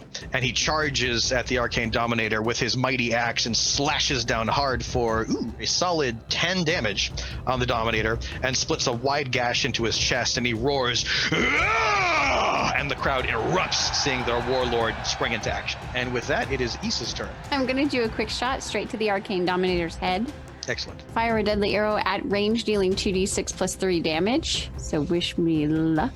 Ooh, 10 damage. Fantastic. Ooh, you're matching Grok for damage there. Holy crap. Knowing that I shoot arrows of divine light, and those are usually particularly powerful against the arcane, I'm going to pull back, and I'm going to let that arrow fly and say a little prayer that it will actually hit its target right between the eyes of the Arcane Dominator, and it does. Fantastic. You indeed cause part of its head to crack open, and it is teetering, horribly disoriented as a result of your powerful attack, and the crowd explodes. Yeah! And they all look at each other like, "What is her name?" And one of them whispers to you, "What is your name?" Isa. And they'll go, "Isa! Isa! Isa!" It's kind of hard to hear, so that gets a gist of what your name is. "Isa! Isa!" And they explode, celebrating your badassery. So the Arcane Behemoth, while rooted into the ground due to Armando's fantastic attack, lifts his mighty fists up into the air, and boom! And the entire arena shakes, and many of the people that are watching in the stands fall into the arena, and they're desperately trying to climb back up. And Kaz, you kind of shake a little bit up on top of the dais. And I'd like for everyone to roll me a d6, please. And everyone that rolled a 3 or under, which would be Kaz, V, and Leo, you guys take some damage. But those of you that rolled it better, Armando's 6 and Issa's 5, you guys do not take this damage. 8 damage. And it's evading all damage for 1 round. Except for Leo, who happened to be smoke bomb stealth, so he was wise enough to avoid that. Yeah. Very good job there. So with that big old spike of ouchie, it is indeed V's turn, and people are hurting. Yeah. Oh, well, you guys are trying me here. That's what they do. Flexing his healing muscle. So Armando needs the healing the most at the moment, so I'm going to focus my heals on Armando, and I'll use my Cascade. So I get to roll 2d6. Any points of overhealing damage all enemies in melee range. I don't know if I'll overheal, though. We shall see. So V does indeed target Armando, and Armando, you restore a blessed 5 health that you will need dearly. Very good. So with that, V directly breathes life back into the chaos of the arena with his heroism, and it is now Leo's turn. I'll do mad sprint, so I'll run halfway around the room, flinging my daggers, still be enveloped in the shadow. Daggers coming out of thin air, essentially, just like... Yes. I'm picturing this insane Assassin's Creed running literally around half of the entire arena. Oh, as you're doing it, what happens is every single person just cheering and chanting wildly, reach out their hand, hoping that they get Michael Jordan to high-five him on the way around. And one of them whispers to you, "Hey, Shadow Beast, what be your name?" Leo. And they'll go, "Leia! Leia! Leia! Leia!" And they're super into you. Great. Oh, it's happening! The combo is happening! 3 to each of them. That is a mighty combo. You essentially, this is 2 turns worth of damage. Yeah. Because you spent the first turn charging up your damage, and then you unleash 2 turns worth all at once. And with that, the Dominator heaves, and it crashes directly down forward, almost upon Grok. And I'm going to roll for him. Okay, he just barely is able to dodge out of the way as the Arcane Dominator falls down on his back. And Kaz, I would like for you to roll to see if you're able to move your arcane friend out of the way in time. 3, just barely. Your friend is able to sneak out and not completely die instantly due to the Arcane Dominator falling upon him. Coming up next, we have Armando. What do you do? I will do a Champion's Roar. I will inspire my allies, increasing the party's damage done by 3 for 1 round, and everyone regain D6. You are the 2 health. Fantastic. All right. So everybody, please thank our Titan who healed you. And everyone's health increases by 2 if you are under cap. Yay! Yay! And Glad breathe somebody's life. healing us. What does that mean? Hey, I don't know. What you mean? V literally saved Atundu's life. Right. I'm just joking. How much health does the baby have? And with that, it is indeed Kaz's turn. I'm going to sit in the chair. Yes, you will. Because why not? From the chair, I'll act like I'm nobility and be like, go get him, brother. And I'll do Ethereal Friend again Yes. to summon another one. Fantastic. This ethereal friend does indeed manifest out of pure arcane energy. What do you do with him? This one reaches over and pulls out blades, but it doesn't have blades. It's made of energy. And then it Naruto runs towards the Arcane Crusher. Yes, I love it. So the Crusher's a bit confused by this. Something just manifested, pulled out And artificial it's gonna light-based hack blades, and it does indeed take a rock-solid 10 damage, and the Crusher's left arm... I'll be here all night. So the Crusher does indeed take 10 damage, and it slices his left arm clean off, and the rock thuds to the ground and shakes the arena, and the arena roars. And the dude watching over here in the tree right next to you, he kind of climbs the tree and then leans over to you and says, "Hey, boy, what be your name?" It's V. Ah, Kaz! No. The dude leans over and goes, "Oh, thank you, little one." And he goes, "I think it's curse." And he goes, "Curse! Curse! Curse! Curse! Curse!" And Kaz is like, and all the priests are like, no curse, no curse.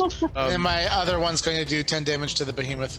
Fantastic. So Armando, you see this arcane creation made of pure energy and light come over and just start pounding on the leg of the dude that you're hitting on. What do you react? I'll start pounding on his other leg. Fantastic. The arcane creation leans over to you and offers you a high five. Nice. You take 10 damage.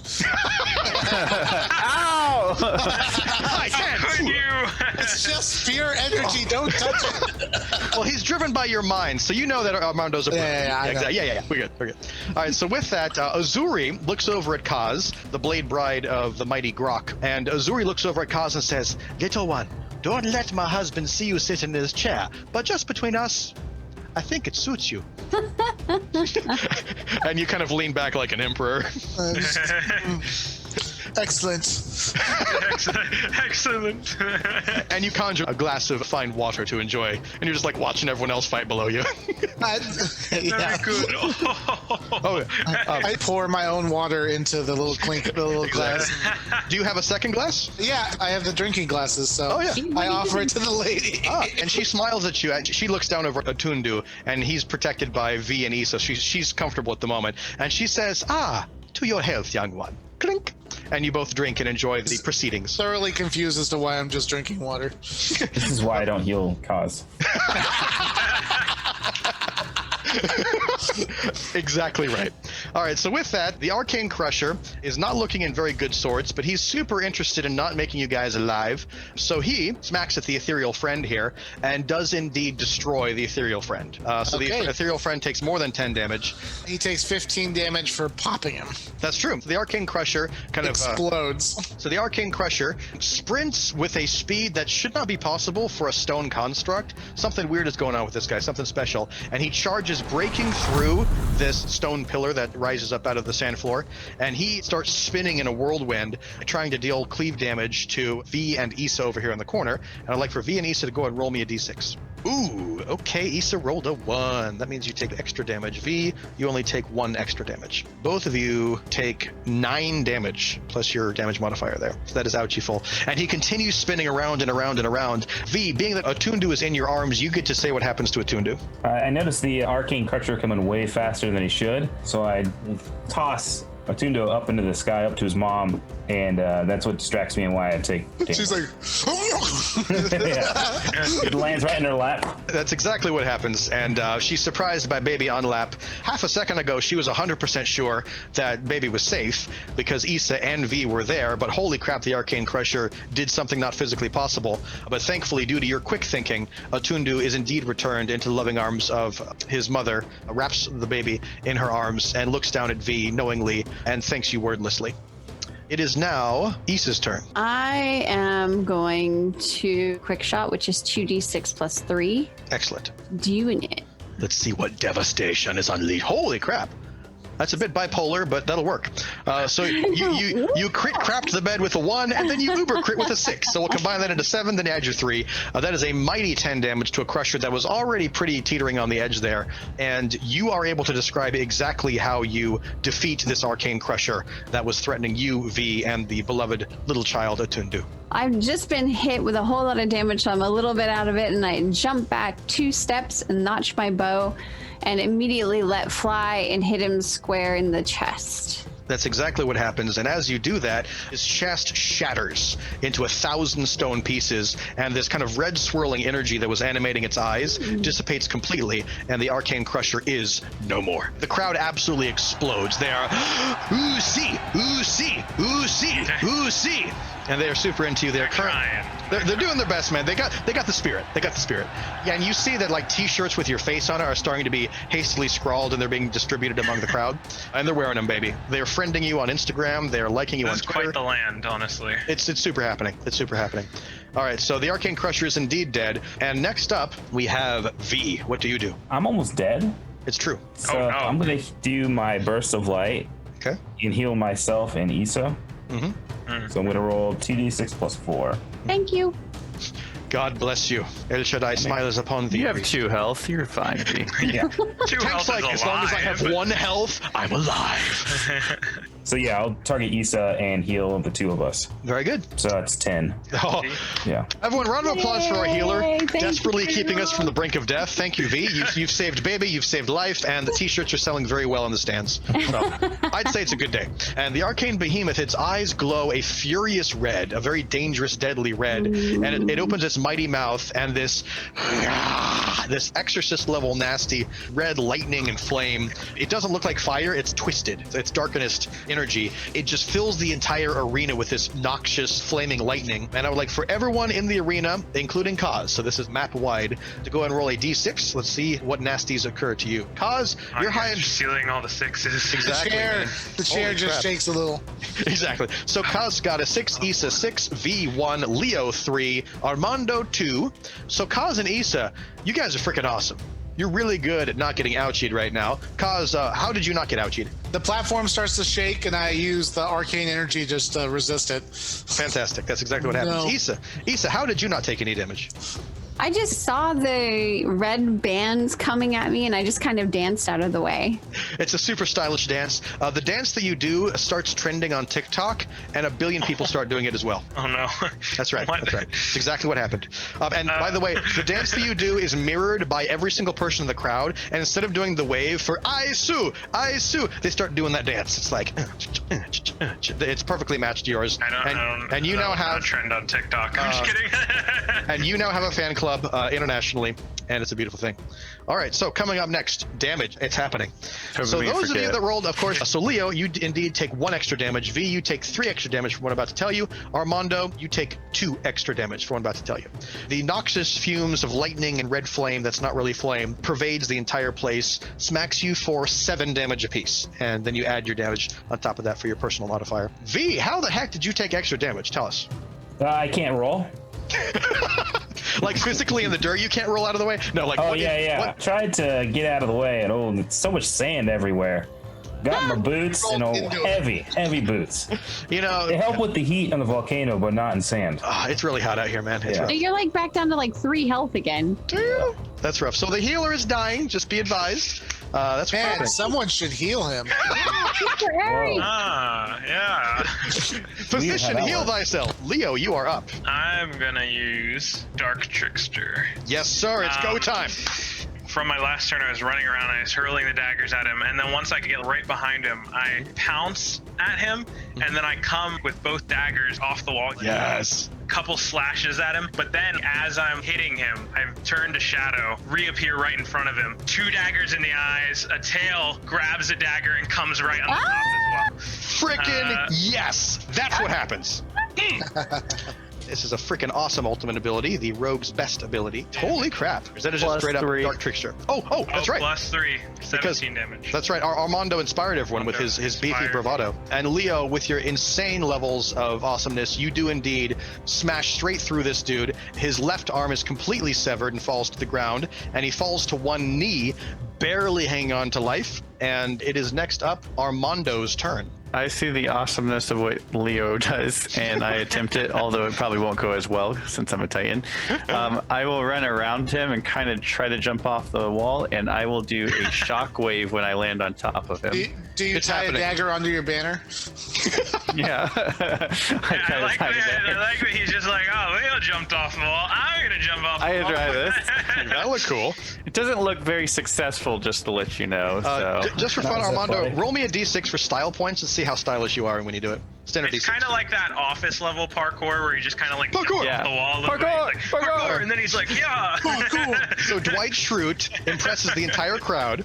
It is successful. You are indeed able to do what you do, and it looks pretty cool.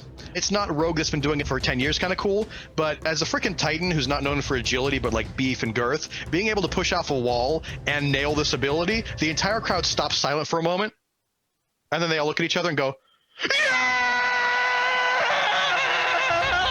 and then they get it right, and they're like, Armando! Finally. And they do indeed say your name correctly. Armando! That's right. And do you do like a chest bump roar kind of thing? Basking in the glory. Yes. And as you do that, Armando, the mighty arcane behemoth goes and not only does he fall flat on his face, he falls so hard, he actually face plants down the hole, and you hear a swishing sound as he goes all the way down the hole. And he is indeed so very gone and dead, it's not even funny. I feel like I just flip off the front of his head and then land in front of Armando, and then just kind of bro moment it with like a good class. Hell yeah. Bro 5. I will chest bump him, although due to my mass, I may... You'll knock me a little bit. When I see him coming in for it, my eyes go wide a little bit, but I try to go for it anyway, and then it's just kind of like, God, oh yeah. So that's exactly what happens, and because you chest bump him so powerfully and mightily, the entire crowd just sees like this flash of fur, and hears a as you fly across the way. I'll go and swap places with Grok and me. Oh, that's awesome. I love that. Nice. So with that, Grok is now back up on the dais with his family. Kaz, you look around, you see just blood and parts of arcane golems, and you've been enjoying the show. You've been clinking glass with the queen. It's been a lovely time. You know, it's been good for you. It's been enjoyable. And you kind of look around, and everyone's just heaving in pain and drenched with blood and covered with arcane golem parts. And you okay, V? No, he has 3 points. No, it's been a rough day. I'm gonna have to sharpen my daggers after this. Exactly. So Grok very quickly cleaves to his son and his wife, lifts them up in the air. Tears of joy are rolling down his cheeks as he is just so thankful that his family is alive due to your heroism in the arena floor. He disappears inside the Warlord's hut here, but this is kind of a cave up on top here. Yeah. Kind of a hangout area where you can serve drink. The bar's back there, that kind of thing. So he disappears back here inside the cave. And a moment later, the Warlord's gate opens up underneath, and he and his entire family exit out of the gate into the relatively quiet floor of the arena. He beckons all of you around him. If you could go ahead and move yourself a bit closer. Looks into each of your eyes, and he's cradling his wonderful son. I get my glass back from Azuri. Yes, of course. So in this moment, he and his beloved family, his wife is standing in this image, of course, she's infatuated with him. She's standing, and he has his arm around her, and he's got his son, Atundu, and his beautiful wife, Azuri, next to him, and he throws his axe down into the ground, and it chunks directly into the sand, and he looks at each of you with an expression that you've not seen before on him. He's been a bit more intimidating, a bit more pressing, and he softens a bit and he says, "You are the first outsiders to have survived the arena in over 2 years. I have fought for all that I have to become warlord of these scattered tribes. You have proved your mettle before me, but because of what I have seen, and because of what you have done to protect my son, my blood, from what came out of those portals, I will say to you now, I will not let you pass through my lands." He looks up at the crowd, who grows deathly silent, and he says, "Because of what you've done to protect my blood, my family, my love, my braves and I, we will join you." And the entire crowd roars, "Yeah!" That's exciting. He reaches down and lifts his mighty axe into the air and roars a warlord's roar. And that night you feast with the absolute richest of beef and flesh, ripe off the bone, and the ale is rich as you swing it back and forth. And all of the fan clubs take their very horribly drawn faces of all of you to you. "Can I get an autograph, please? Please, sir, can I get an autograph?" You sign foreheads and autographs, and you are now like the celebrities of the Fair Jewel Arena. You finally are able to get some rest after the insane levels of pain that you've gone through, and the adrenaline's finally pumping, and you sing songs late into the evening, and you finally are able to get a little bit of rest. So, at the conclusion of the excitement at the Fair Jewel Arena, all of you are continually being just celebrated by those fans that love you dearly, for whom you put on the most amazing show in the arena that any of them has ever seen. Some of them have learned your names properly. Some of them are even pronouncing it properly, so we're making progress all the way around. The t-shirts that have been sold in honor of your goodness, the sales are up. Do all the proceeds go to help needy trolls? They do indeed. And Kaz, you're in charge of the money because you're very good with that. Uh-oh. Oh no. It just got real. Not good. This is scary. Yeah, this is the most scary part of the whole adventure so far, to be honest. V spends the next 10 miles just rubbing his temples thinking about the financial ramifications of that statement. All right, we are indeed travailing away from the encampment of the Fair Jewel Warlords that we're walking away from upon the dusty road, as it were. We make our way all the way through the lands of the Fair Jewel Warlords, and we start marching east towards the dreaded Tower of Pericu'lum itself. Many miles pass, about nighttime by the time we finally arrive at the encampment overlooking the Pericu'lum plains. We approach the camp of many that have already gathered for our cause just above the fields, where the military mights of Terrath seems to have assembled at the behest of our dearly beloved Father Geno. As we approach his encampment, we see just thousands and thousands of tents, rows upon rows of tents that many militaries from across the lands have assembled, and it seems that Father Geno's call for help has indeed been heeded by many of his allies and friends from across the world. All the way from Pretensio are willing to help, from the various edges of the jungle regions. We see some of the desert elves have showed up, even the odd occasional friendly orc has made their way here, and it's a ragtag band of several thousand soldiers that have made their way here in the time of need to begin our assault upon the Tower of Pericu'lum. And as you approach, Father Geno greets you warmly and says, "Oh, you came just in time. We are in desperate need of you." He says to you, "As the forces have gathered here, we've been desperately attempting to break through their defenses to no avail. Lives have been lost, and we are at our capacity's end to make any assault more than an absolute folly. You've arrived at the perfect time, and we're in desperate need of your assistance. Please join us around the campfire." Yes, of course. We brought the Fair Jewel with us, right? Yes. So as you show up, thousands of Fair Jewel warriors, a mix of races, predominantly troll currently, being that the Warlord is currently a troll, but it's a mix of races that are members of the Fair Jewel Warlords, and they all show up, and Father Geno is bolstered and encouraged by the numbers that have arrived, but he says to you, "Tactically, what we face in the battlefield is unlike anything that I've ever seen in war, and I don't think that we can win." Why does he not think we can win? And he says, "Please, come and see what I see." And he takes you to the very edge of the cliff, overlooking the Pericu'lum plains, and this is what you see. It's eating people. It looks rough. Yeah, that's what I was thinking. It looks pretty rough, yeah. So as we look down upon the desperate situation, you see that there are still many soldiers on the front line currently desperately trying to hold off the advancing arcane golems that seem to be gridlocked in the valley. And you see the mighty Tower of Pericu'lum. The Tower of Pericu'lum, as you know, was crafted by the elves ages ago, and this is a mighty nexus of arcane power that seems to have been twisted and warped into this chaotic, evil red glow and lightning that seems to be protecting the defenses itself. There are several 20-foot tall golems on the front lines there, crushing many of the hapless battalions that are desperately trying to make ways into the range. And then there's one mighty, Titanic-sized kaiju golem that seems to be directing wordlessly through these deep rumbles and communications to the front line, commanding them. With that, Father Geno says to you, Sanctus has been with me attempting to breach their frontline defenses, but he is less experienced than Sacris was, and it seems that we do not have what we need to make it through on pure strength alone. We will need a level of tactics and strategy that only soldiers and heroes of your caliber can provide us in our time of desperate need.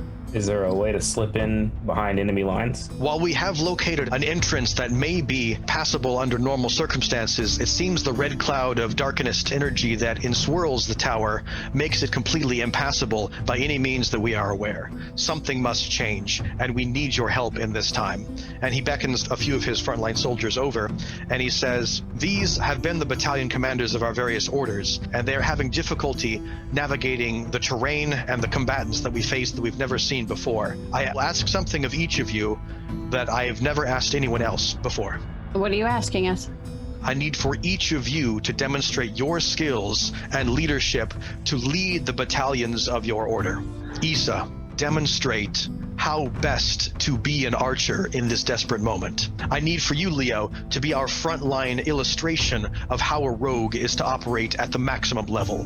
Armando, we need for your shield to be the one that guides the frontline soldiers of the Titans.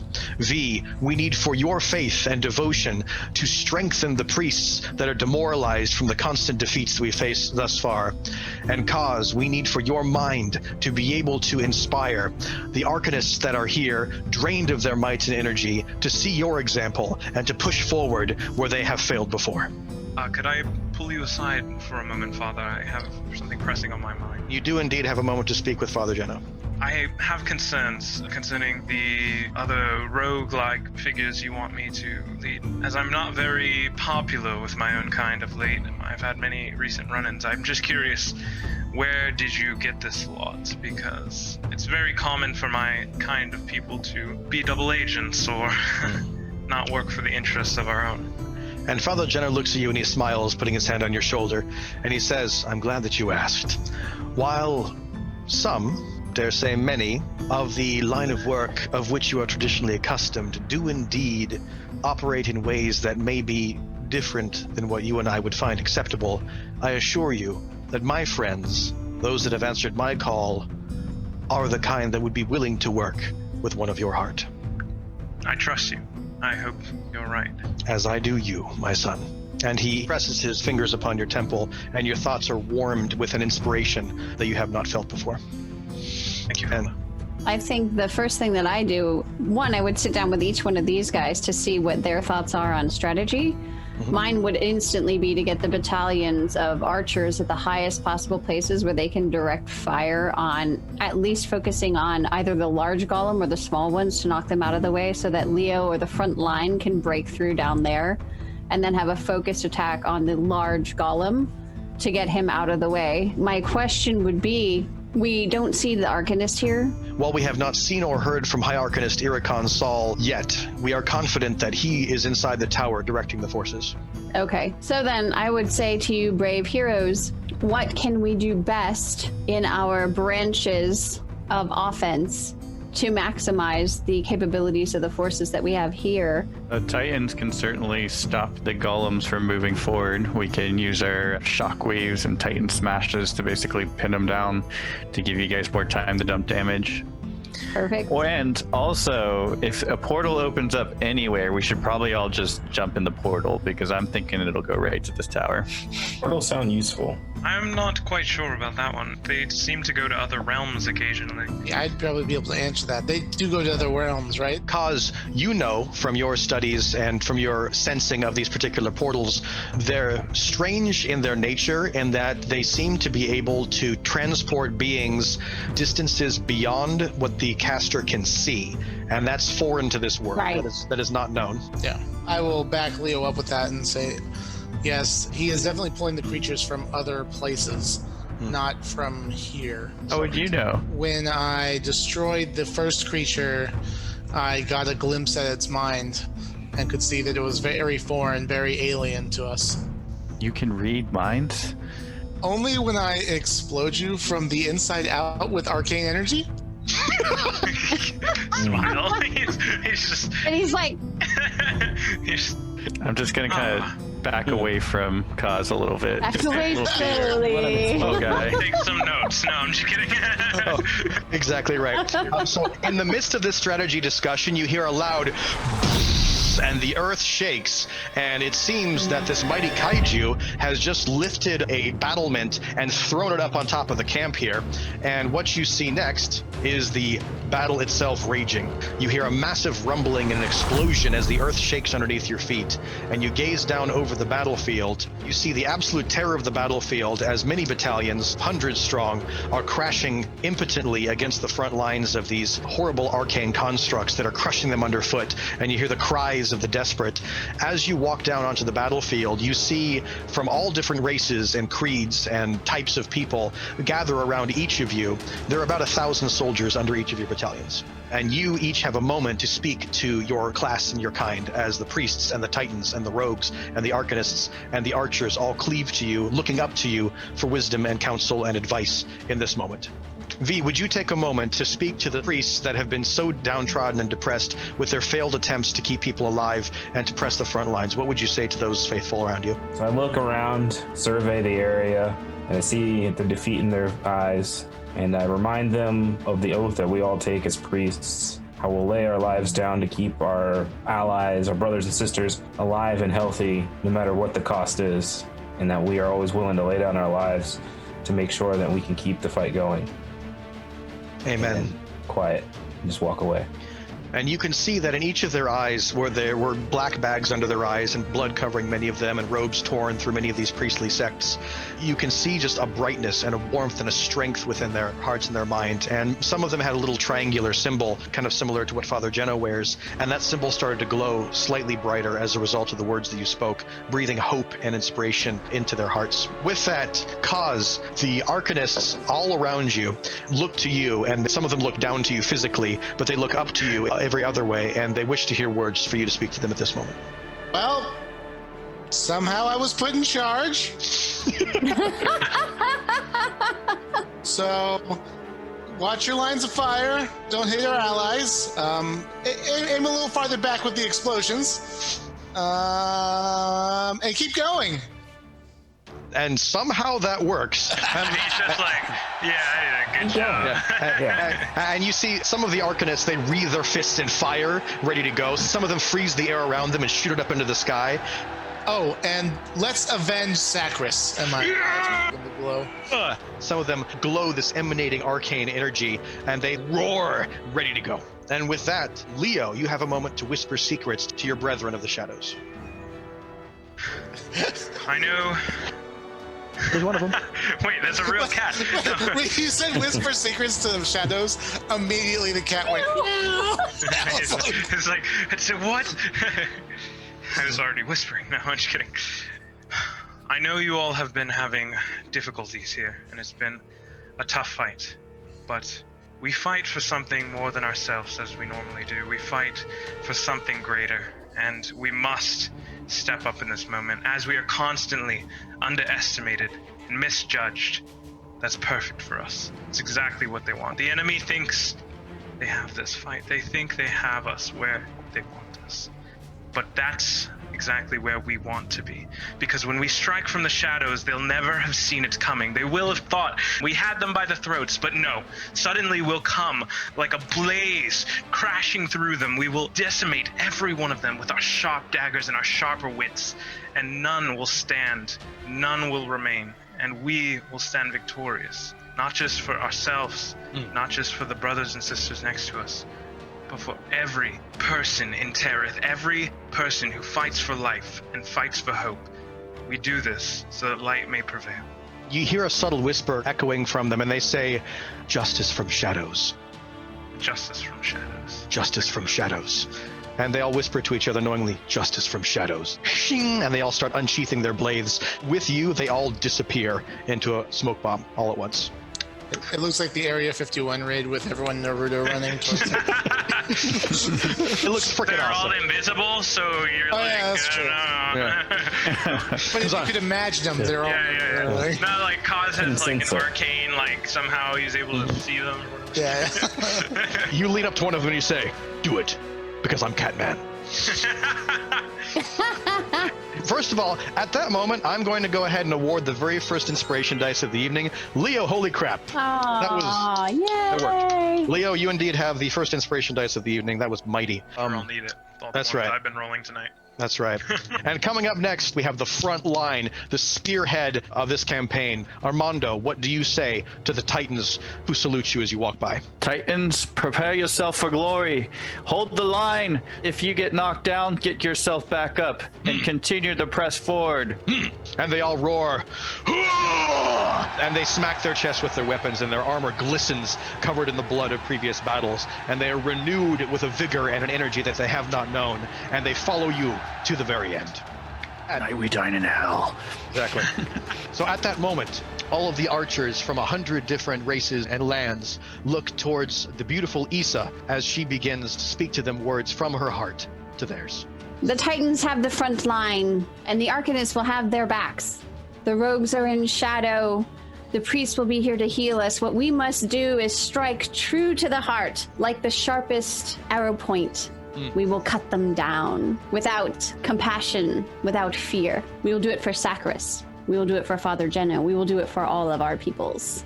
And with that, I just raise my bow in the air and I shout, and they all shout too, and we go forward. Yeah! The armies of Terrath roar with an inspiration that they have not seen to this point. So with that, the battle ensues and the roars of flame erupt from the ground, and I would like for all 5 of you to roll initiative. So ladies do indeed go first in this case, and Issa, what do you do with your battalion? The first thing I do is split them into 2 segments, make that 3, and get to the 3 highest points. And before they fire a single arrow, I want them at the highest vantage point so that they can fire down. I want to move Issa here. Okay. I want a battalion with her and a battalion at the lower mountains so that we can focus fire on the Blood Wretch. Okay, excellent. So with that, Issa does instruct her archer battalions to take high ground positions, and she splits them into 3, and now that you've moved, you're welcome to choose your attack. And basically what your attack is multiplied by all of them, and we'll add 2 zeros to the end of it. You're acting as Issa, and they mirror what you do. You are the example for your battalion. Okay. So I'm going to do a quick shot, which will shoot straight into the Blood Wretch's body, and that's a 2d6 plus 3. Excellent. 9, and you're targeting the arcane Blood Wretch? Yeah. Excellent. So because this is a battle of epic proportions, and that you are directing the hands of 1,000 other archers with you, you, instead of 9, deal 900 damage to the arcane Blood Wretch, and it gets pelted by 1,000 arrows from 3 different mountains, and it roars with a disgusting sound of...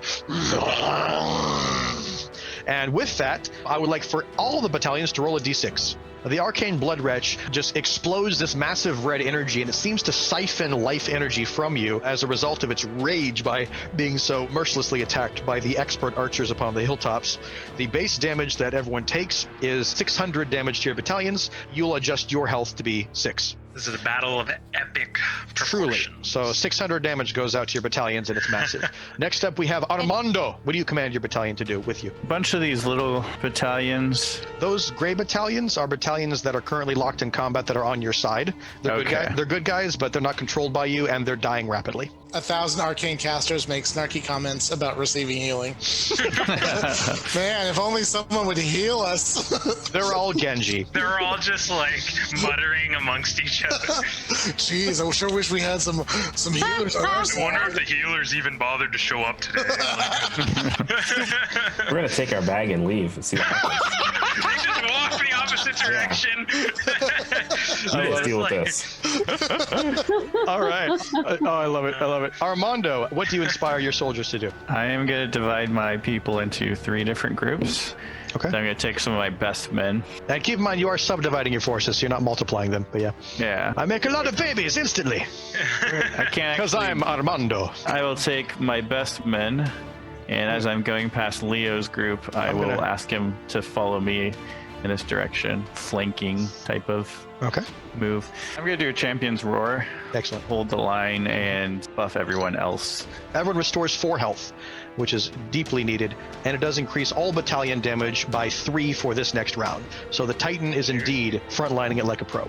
So Armando leads his battalion north through the burnt forest. Next up, we have the Arcane Decimator here to the south. He looks up at the Arcane Kaiju who seems to be leading them, and the Arcane Kaiju nods toward him, and the Arcane Decimator lashes out with a wild beam of what seems to be some kind of wretched explosive force. So the blue battalions and the green battalions all take 9 damage. Coming up next, we have the mighty, the stealthy Leo. What does Leo's battalion do? I want to break up my battalion into 4 battalions. Big into what? I actually do. These guys would sneak around and help out these guys. Do it. Alleviate them. As your individual battalions that you're sending out approach the soldiers that are currently in combat with the Arcane Decimator, the Arcane Demolisher, and the mighty Arcane Kaiju, you see they are worse than demoralized. They are in the midst of being just stepped upon and crushed, and mighty stone arms just swinging them off their horses. They're running in terror and in fear. And what does you and your battalion do? Me and this battalion sneak around in the forest on the north side and come around on the back side as Armando's guys are engaging from the front. We will do Shadow Slice. Excellent. So all of your battalions at the same time, being that you split them, your battalion does 2d6. The other ones, because you're not physically with them, will do less damage because they're less motivated. Plus 3 because Armando also inspired you all with his awesome ability. That is true. So that will be... So a total of 15. All right. And we'll add 2 zeros to that because you're striking in tandem with 1,000 other rogues. This just wild army of super lethal rogues erupt out of the shadows of the forest and strike this arcane soul warp for 1,500 damage. Nice. It heaves mightily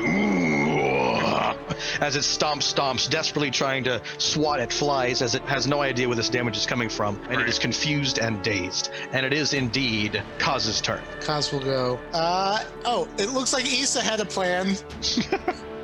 Let's do that. You're going to cast Fire Lance on the Arcane Blood Breach. It's probably going to look like a whole battalion of lasers firing at this thing. The Arcane Blood Wretch indeed takes 1,200 points of damage, and your arcane energy blasts all the way through its chest areas, and it starts heaving and roaring in pain, and you clearly have struck it a mighty blow. Very cool. Coming up next, we have V. What does V's battalion do? Are these trees, do they block line of sight? Yes. Okay. Are you trying to split your battalion? Yeah, 3. 3 it is. Suckers. I kept my battalion together. I got a heals. If he doesn't split, we all die. That's true. I'm sorry, I couldn't hear you over the sound of 1,000 Arcanists going pew pew pew pew pew. Just I will use Rebuke. Let's hit the old Blood Wretch. The more we focus, the more we can actually get them down. Yes. That's right. I can heal an ally with that. Excellent. So you reach forth your hand, manifesting a righteous strike of light, stealing d6 plus 4 health from a foe and restoring it to an ally. 700 damage, and you restore 700 damage to a visible battalion of your choice. Plus 3. Oh, that's right. 3. Thank so you. That's 10. Ooh, there we go. I got 1,000. You deal 1,000 holy damage to the Arcane Blood Wretch, and it keels over, exploding in golden light. You're welcome. The Blood Wretch is indeed perished. Issa needs health, so let's drop some heals over there. That is true love right there. So. No. With that, the Arcane Kaiju is absolutely raged that you have destroyed one of his younger brothers, raises his mighty spiked mace up, and he slams it down, shaking the earth. And I would like for all battalions to roll me a d6 defense. Ooh, all right. So V rolled a 6. You take no damage. We levitate off the ground. That's right. It looks so it looks so hardcore with just Priest like levitating, super awesome above the battlefield. Issa and Leo, you rolled a 1. Your battalions take 300 extra damage. Kaz, you take 100 less damage. V, you take no damage. Armando, you take 2 extra damage. So 200 extra damage. The base damage for this mighty earth-shattering blow upon the battlefield creates a new crater similar to the one that the arcane blood wretch's body is laying prone in. All of you take 900 damage for your battalions. So 9 for each character. What? 900? Yeah, so it's scaled, but 9 damage. Oh, okay. Yeah, you take 9 damage. All right. That one hurt a little bit. That was massive. The kaiju does not like you guys at all, and it is indeed Issa's turn to retaliate. What I'm going to do is take these 2 battalions that are up here on this hill, quick shot, to aim those 2 at the soul warp. So Issa just rolled 18 damage, being that this is a full epic battle. That is multiplied by your battalion. You've done 1,800 damage. Your arrows pelt the soul warp and the decimator, and you can describe what happens. I'm going to have everybody focus and hold and really aim every bit of faith that's in their soul, unleash their holy wrath upon the soul warp and the decimator and tell them to fire all at one time. And it's just a complete barrage of golden light, golden arrows aiming toward both of these mobs, and they're struck in every single direction. Fantastic. That's exactly I just what imagine the whole like thing that they do with archers. You just I know, like ready, aim. That's what makes them so effective. And there's like these beams of light just like all converging. Exactly. That is absolutely epic, and the arrows hit their marks beautifully. That does indeed rock the arcane decimator powerfully. He starts stumbling forward, and he starts to step onto the battalions below. And I would like for Leo to roll a d6 to see what happens to your breakout rogue battalion. Oh crap! My God, no, that's it. How many ones have you I'm rolled? using the inspiration dice. This is Leo, you do have an inspiration dice. This is a moment. Are we going to use it? One. Hang on. It's his decision. It's his decision. Do you want to use your inspiration dice to save some of your battalion? I mean, this is probably not the final. He doesn't care about his battalion. That's a real rogue right there. Yeah, but you know the next. Hey man, that's like 15% of my 100% of troops. I mean, you gotta cut your losses somewhere. Yeah, you're 24%. So if someone heals you, are they raising people from the dead? Is that how this works? They are uber dead. Oh no. So yay or nay, Leo? You want to save your dice? I will save it. All right, very good. So these rogues should have known better, okay? It's like, you know, they should have known better. They should not have been inside a crater with an arcane decimator. This decimator does indeed recoil from the massive amount of arrows that Issa shoots successfully into its chest. It stumbles around, and the rogues that were sneaking behind it trying to backstab it weren't expecting for this thing to be pelted by arrows. They were where they should not be in the midst of this battle. They indeed are crushed under the foot of the arcane decimator, and they are no more. Coming up next, we have Armando. What do you do? We'll take a swipe at Arcane Soul Warp Titan Smash. Excellent. So the Battalion of Titans does indeed use the Titan Smash of their namesake. They slam their enemy with their weapons, dealing d6 plus 3 damage while rooting him in place for 1 round. You roll a d6 and we add 3 to it. Oh! Multiplied by your battalion, that is 600 crushing damage to the Arcane Soul Warp. As he does that, he was just about to cast this massive arcane blast upon your front shield line. As that happens, his blast goes wild and he starts slicing through some of the trees, and they start igniting on fire, and he starts stumbling around, disoriented from the mighty Titan Smash that then roots him in place as he receives the mighty barrage of your weaponry. So he's barely teetering on the edge, and you are making mighty strides. Coming up next, we have Leo. I'm going to smoke bomb. I'm gonna have all my guys go into stealth, but I'm also gonna send a messenger over to V. V, if you can, Leo's requesting some help with his next strike. If you can spare your time, it will be very crushing, let's say, for a certain large entity on the battlefield. Okay. I send a message back. Very good. Just a nod. Just a nod. All right. Yeah. He'll just come back and he'll be like, And he's like, yes, tell me. He's like, and priests kind of have the ability to bless thoughts, so he's able to express to you the message in the midst of the chaos. All right, so all of the rogue battalions do indeed smoke bomb simultaneously, and you're setting up for massive ouchie next round. Coming up next, we have Kaz. So we're gonna do Immortal Archon. Ooh, it's go time. Along Go this time, baby. Arcane Decimator when we come down, and we're going to blast the Demolisher. 13 damage to the Demolisher, and we will explodinate the Decimator. I like it. You indeed do Immortal Archon. You become pure arcane energy, blasting a single target with 3d6 damage. You then explode, vaporizing a damaged minion of your choice, gaining his secret knowledge and consciousness before reassembling into your mortal form. Holy crap, that's a big old 13 right there. So because all of your Arcanists blast their arcane energy all at once, you do 1,300 damage as a result of you. And that Demolisher, he's basically sliced in half, and it slices his right arm and his left arm off, and he's just kind of hobbling around. Kaz, I'll let you roll. Does he fall on the battalion that's fighting him or not? Roll me a d6. Let's see where he falls. Oh, yeah. Ooh.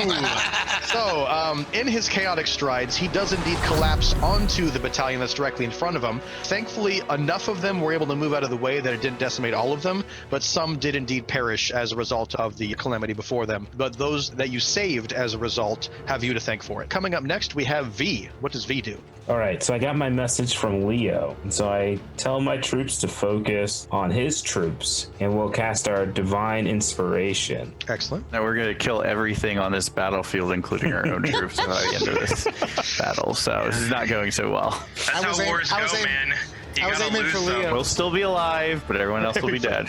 It'd be like literally everything is dead, and we're just like the five of us, and it's like, how did this even happen? We did it. Statistically super unlikely. Well, you know the famous phrase is victory or death. In this case, it's victory and death. Right, so Divine Inspiration, very cool ability. V is choosing a champion to imbue with divine power, levitating them above harm, and doubling their damage. Done for 1 round. Heal them when they land. Yes, go ahead and roll 1d6 plus 5. That's beefy. 800 heals to the battalion when they land. So currently all of your rogues are like levitating with stealthy awesomeness. Yes. You're now dive bombers. This is going to be... Thank you, V. I appreciate it. I love it. This will be epic proportion. The guys with auto avoidance get the heals. Very true, very true. I mean, that's a good point. About the damage. Next up, we have Issa, but before Issa goes, the Arcane Mind Crush from the northeast here. He is super not into Issa or Armando being alive. Looks at both of you, and from his eyes explode this kind of warped red lightning, and it envelops your battalions, piercing amount of damage. I would like for both of you to roll a defense. Ooh, Issa! Thank God.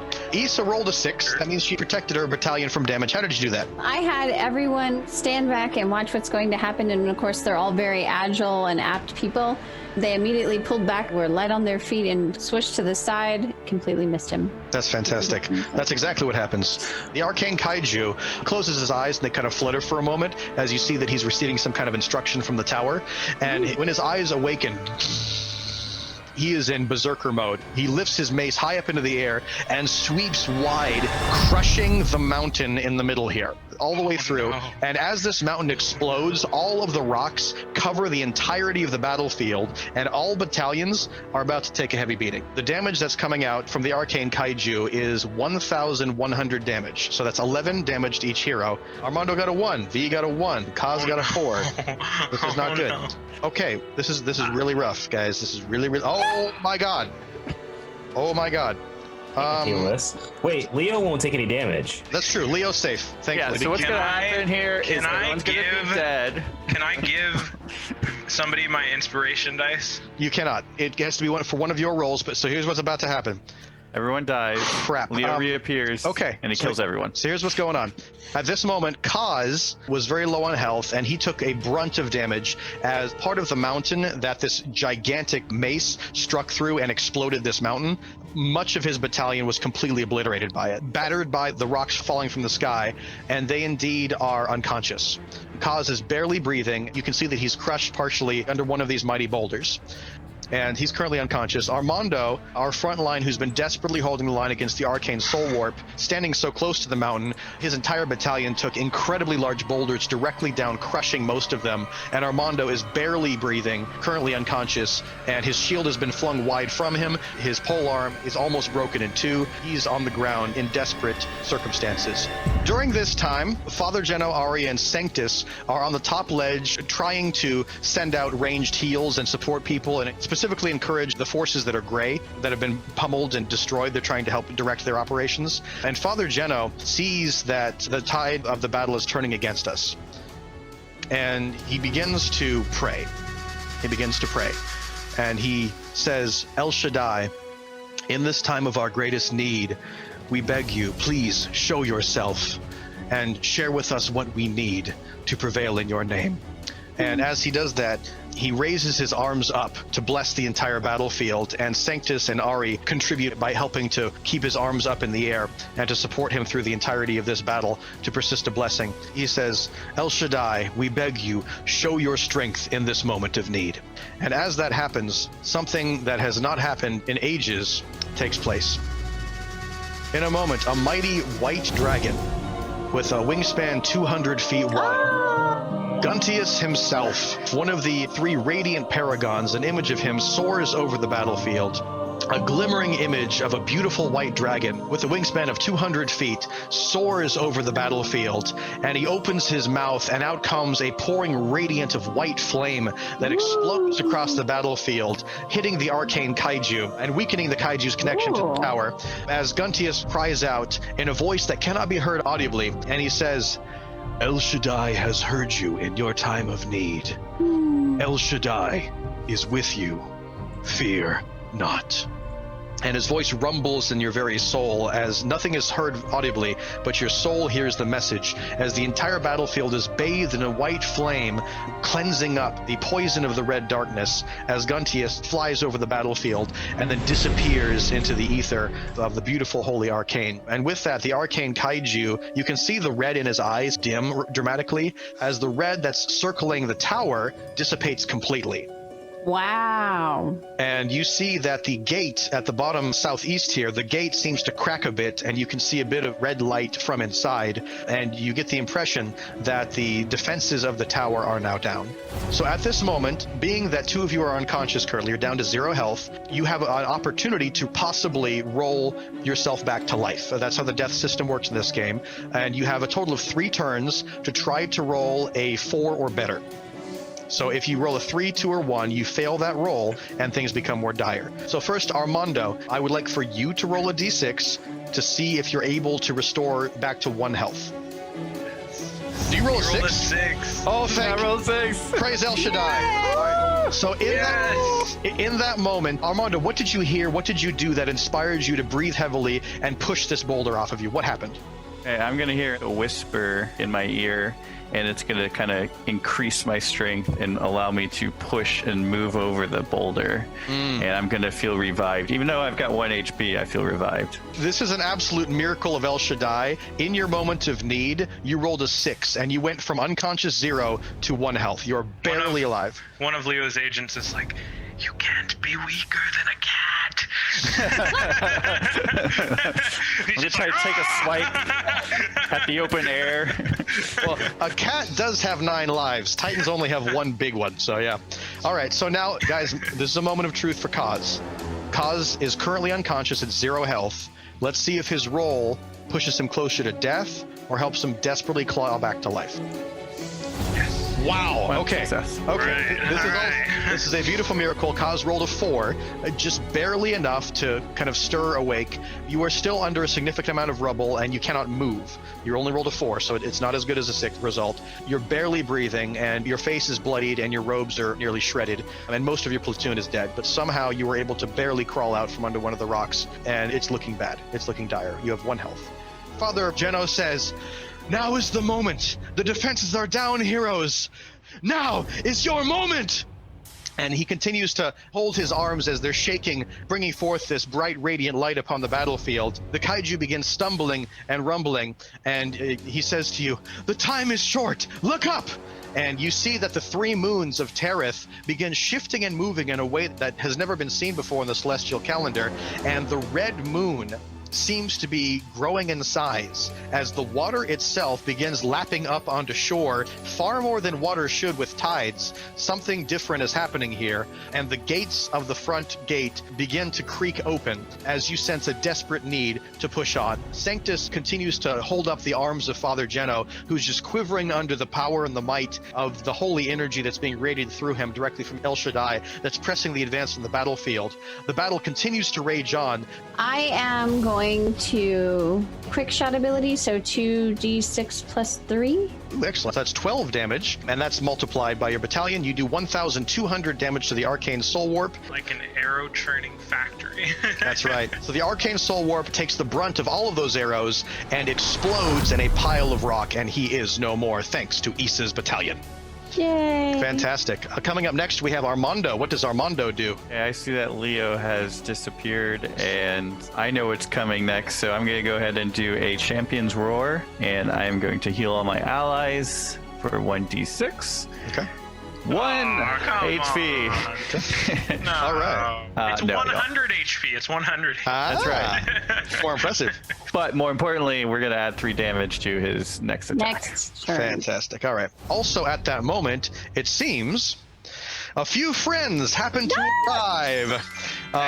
You see that the ships that are docked off the southwestern port finally land, and you hear mighty cannon fire that explode from the ships, and Captain Tumult Viral and Biljo Dilly and Safti, our beloved friends, show up just in time to begin pelting the Arcane Kaiju and the Arcane Mind Crush and the Arcane Demolisher as they stumble and rumble. And Captain Tumult Viral says, "You think you are going to save the best part for yourselves?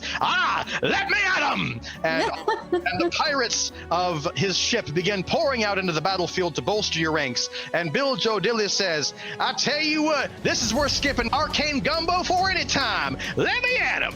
And a battalion of Dillies from the Grimmuck Swamp begin picking up this mucky water from the edge of the ocean and start flinging this muck by using their muck-slinging abilities that channel mighty water bursts that explode upon the battlefield, washing away the blood of the battle and pressing up against the hundreds of smaller golems that are continuing to fight on the front lines. And they begin pushing forward at the charge. I have had my agents communicating back and forth, and we coordinated our strike, and we feel V's influence. And at that moment, when we see he's weakened by El Shaddai, we see the opportunity where he's stumbling, and we all use my ultimate ability, Dark Trickster, to all vanish into the shadow and just appear on him, like all over, thrusting our daggers into him. Holy crap, it's happening. So it's much happening. Damage. So much here's damage. the math part. +2 for stealth pass. It's fun buffing the rogue with 2 turns worth of abilities from 4 people. Oh, yes! Holy crap! All right. What happens? As a result of multiple buffs and him skipping his last turn with stealth and his coordination with the multiple rogue battalions, V had to basically skip a turn as well. V basically skipped a turn, so that's 2 turns skipped. Sorry, guys. Charging up the energy within this rogue battalion, who explodes out of stealth and does. That's right. 6,800 damage. That's right. All right, so 6,800 damage, and you get to describe exactly how your rogue battalions coordinate this strike to topple the Arcane Kaiju. Yeah, so they just come on different sections where the limbs connect and all strike, and he just collapses into different pieces. His arm falls off, and then his other arm falls off, and his leg, and he starts toppling, and they just keep stabbing at him, bringing him down until he's literally about to hit, and they all vanish off. Holy crap. Ladies and gentlemen, a round of applause for all the heroes that have contributed to this particular battle for the final strike. That's multiple turns woven into one final strike. So with that, the Arcane Kaiju, being just endlessly barraged by the damage that all of you combined have put upon him, he begins to crack and shatter and burst, destroying himself and the portal right behind him. And as he does that, the tower itself quivers and shakes as the doors to the base of the tower quiver open for just a brief moment, and he drops his mighty weapon, and it plummets to the earth, just crushing a few of the smaller golems that were at his feet, and the Arcane Kaiju is no more. Now, the battle continues to rage on, as it seems that the connection of the smaller golems do still have a connection with the tower and do still have a connection with Iricon Sol. The battle is raging on, and Father Geno cries mentally from across the distance into your thoughts, "Now is the time to strike, heroes! Now is the time to confront the High Arcanist himself!" Sanctus continues to lift the arms of Father Geno for him as the raw energy of holy might directly from El Shaddai above continues to channel through him, and Sanctus is lending his strength to protect and to help Father Geno keep his arms in the air to maintain the blessing upon the battlefield as the tide has turned thanks to your efforts. Ari cuts a path levitating across the battlefield here, and she's radiating this white glow leading through the smoke and the chaos, and she stands as a beacon at the foot of the castle, giving you an indicator of where the door is, and the door is slowly starting to close. We should hurry. Softy runs by and picks me up and carries me to the doorway because I'm so hurt. So Softy sees that his friend is deathly hurt. He trundles his way over with his beefy, thundering footsteps, and he says, "Cause, little one, is that you?" Yeah, can you get this rock off me? It's just on me. And he says, "Someone hurt Cause. Me hurt them. Me lift you up. Me take care of you." And he picks you up in his Bring mighty me to arms. to the door, run to the door. And he says, "Okay, Softy do."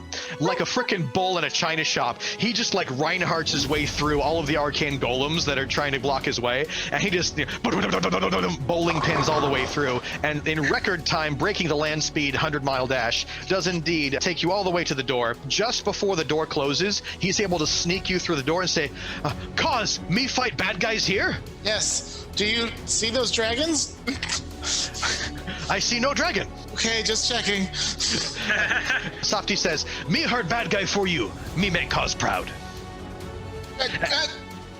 And he lets you body slam him real quick. He just falls over. I slap him and fall over. Fantastic. All right, so he's able to hold the door just long enough for you to sneak through, and the door clamps shut, and the rage of the battle still echoes in the distance, but it is deathly and eerily quiet as you enter the dark catacombs of the tower. Ooh. I will ask, did anyone else see dragons on either side of the doorway, or just me again? Everyone go ahead and roll me a d6 to see if anyone else saw it. Holy crap. Issa, Armando, you guys rolled 6s. You guys were able to catch a little bit of a glimmer on the way in.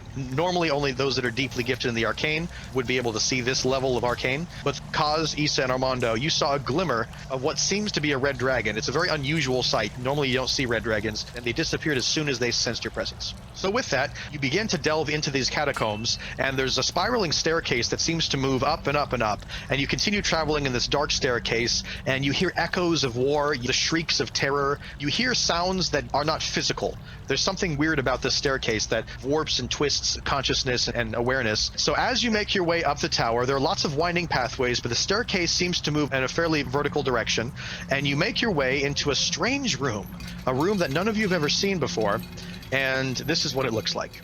So the 6 of you enter this room. It's an unusual space. It's a circular chamber that seems to have a red glowing orb in the middle, and the numbers are not actually there. The numbers represent flashes of visions. They are memories, they are images that are projected in smoke, and each of those have images in them, and you see around that there are 6 tables, standard wooden tables, nothing very notable about them. As you're walking up the steps, you guys have a chance to kind of rejuvenate a bit and heal a bit, so you're back to health. There's a bit of a break here. I'd like to perceive the room. Issa, go ahead and roll me a d6.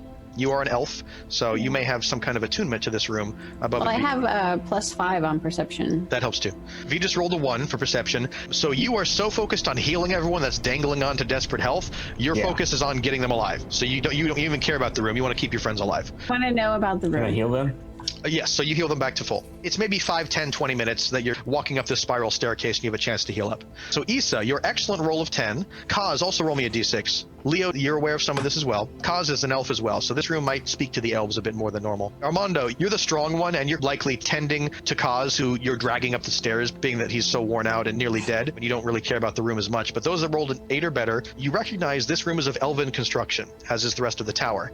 It seems that the runes in the middle there are not of elven construction. They seem to be different. It's strange. You don't quite recognize it. The orb in the middle seems to have been corrupted, ghastly red color, and you see that on the 6 tables around the outer edge, there are glowing white boxes, and they're perfect cubes. They're about a foot wide. You all have a moment to inspect the room. I want to go next to the number 3. That's my favorite number. Okay. What the number 3 is going to tell me. Excellent. So you approach the number 3. You see an image glistening, moving. The image floating in the smoke is spiders in a cave that are chasing someone. This person's father reaches out for this person, and the father disappears like smoke, leaving this person alone. This memory seems foreign. You don't think that you recognize this vision from anywhere. Okay. That's what number 3 is. I definitely want to see what's down here. Okay. 3. Excellent. So Issa, as soon as you walk up to that wooden table, you see the white box glowing on it reflects your face, and your eyes are closed in the reflection. I'll check number 2.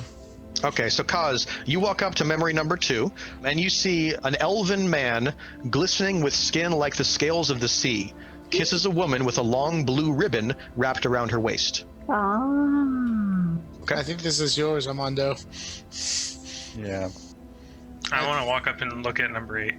Leo walks up to number 8. He sees searing heat, rocks aloft. Do not trust them. They are above us, yet below us. Ooh. Could be. Possibly. Uh-oh.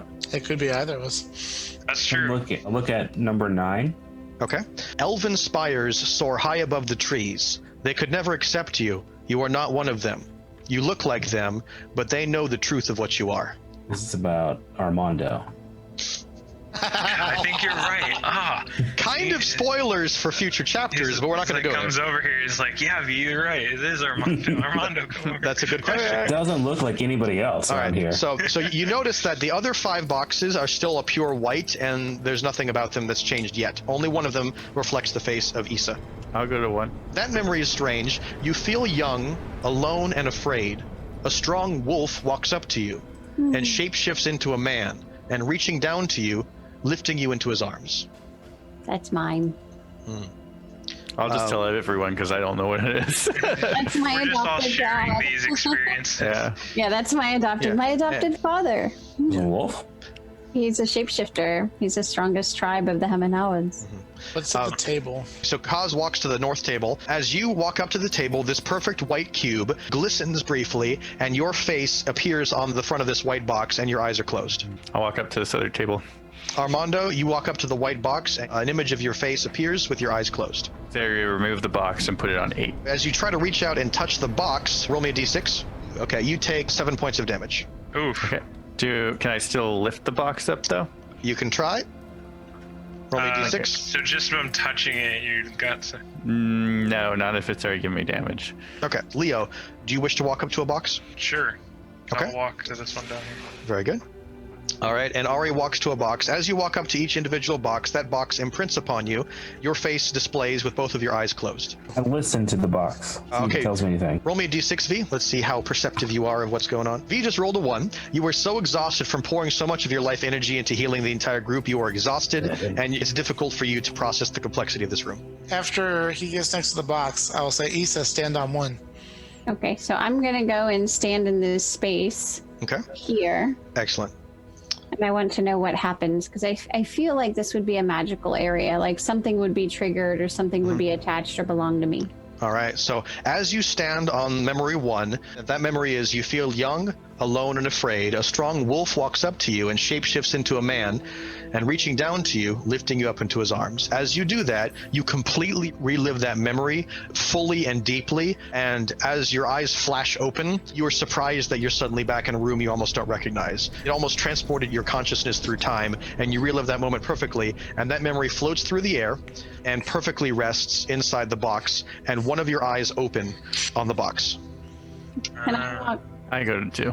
Okay, Armando, as you approach the second memory, an elven man glistening with skin like the scales of the sea kisses a woman with a long blue ribbon wrapped around her waist.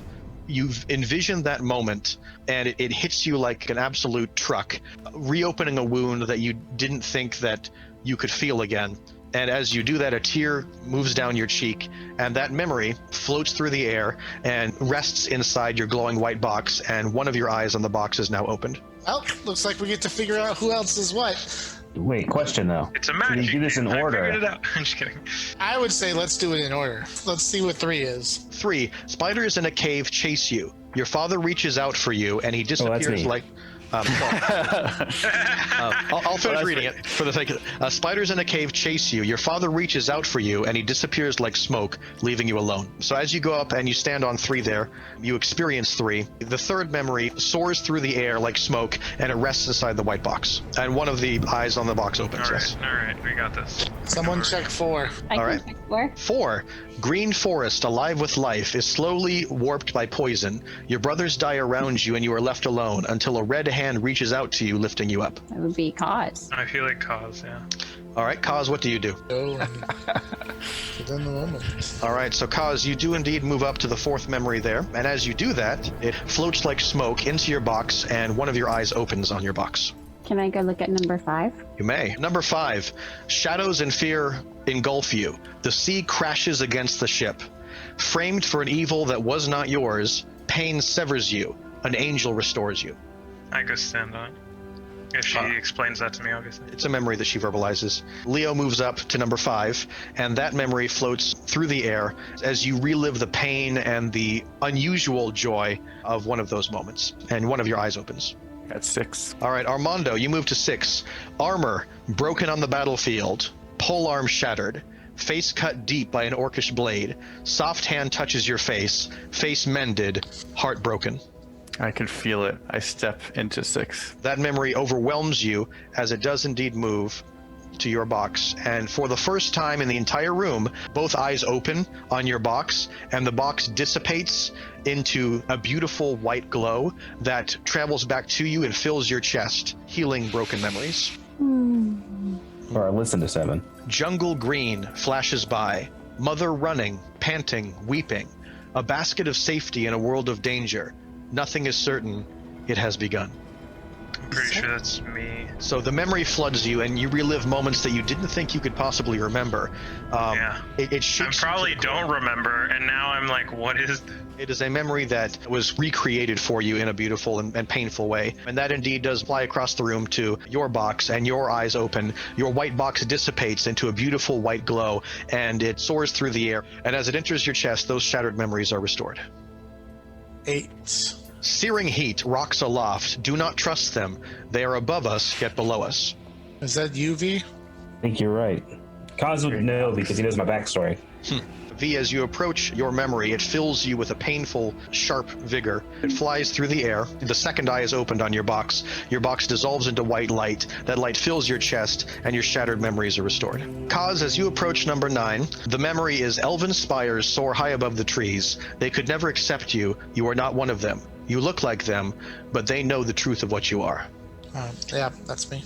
Your eyes flutter in pain as that moment of rejection clenches you tight. A tear moves down your face as the memory flies across the room into the box, and your second eye opens in the mirror of the box.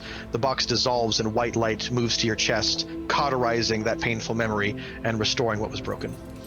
Number 10. Number 10. Dragon's kiss cannot be seen. Those who know would take your life. Run, young one, run. The pack calls. Run. That's me. I'll step into that. Issa steps into that memory. The memory flies all the way across the room, claimed by you, into your box. The box dissipates, and your chest is filled with a radiant white light as tears envelop your face. And then Ari slowly approaches, and she does not want to approach. As she approaches this memory, she says aloud, "She was yours, and you were hers. He trusted you, and you failed them both. Blood upon your hands, blood and pain." Our hands are kind of quivering as she reaches up, claiming it, and as it fills her with a pain that she curls up onto the ground, collapsed, and the memory dives into her box, and her box glows red, and the orb in the middle of the room breaks. And as the red is pulled out of it, the blue gems on the ground start to glow and cycle around, and a new orb seems to be restored that is blue and radiant, glowing a faint white. But the box itself, Ari's box over here, when 11 flies into it, instead of her eyes opening, the image on the box has her eyes clenched tighter, and the image of her in the box starts shrieking in pain. And with that, the blue flame that was sealing off the right exit of this room, that blue flame dissipates with a white burst, and the way is open. Is the orb still in the center? The orb is in the center. It is no longer red. It is a blue orb, glowing a bright white, and you see inside of it healed visions similar to what you've just experienced. I walk over to Ari, Yes. and I'm like, Ari, remember what I told you on Captain Tumult's ship? It's not your fault. It isn't. You did all you could. Don't let this overwhelm you. You're stronger than this. This is trying to guilt you. It's trying to bring something upon your head that's not yours to bear. She's still collapsed on the ground, and she looks up at you as you kneel before her, and you kind of tilt her chin up. Her face is just covered with tears, and she says, "Even if I believed that, I don't know if he will. Iricon. The one I failed. He doesn't have to. We shall see. She reaches out for your hand if you're willing to help lift her up. Yeah. She's raised to her feet, and the way is open. I will walk up to V. Thanks again, V. You pull me out of a... You help me not be like some of my brothers. I tell Kaz, I look forward to having more adventures with you in the future. Always, strong. V. Always. Beautiful. With that, Ari begins to move with Leo towards the entrance that is now open. Another few minutes worth of staircases, and you still hear the clash and the echo of the battle that's raging outside of the tower, and the terror of soldiers that are crying, but bolstered by the presence of blessing of Father Geno upon the mountaintop. And as you finally make your way up to the very, very top, there's one entrance at the very top, and as you round the corner, you see him. Wow. As you enter this arcane study here in the Arcanist's spire of the Tower of Pericu'lum, Iricon Sol is levitating in the air high above the study, and he turns around and he says, I'm so glad that you could make it. I've been expecting you, and I wish to invite you to a beautiful thing. I have this idea that what you think is beautiful is not that at all. Beauty truly is in the eye of the beholder, and I know many beholders. I'm gonna look at Kaz and tell him, don't be afraid to go all out. I might hesitate and be like, he has fire. I've rolled more ones this night than everybody else combined. I'm just kidding. You are Not heroic. really, but Don't tell me you rolled another. You did. Okay, so all of you rolled really crappy for perception.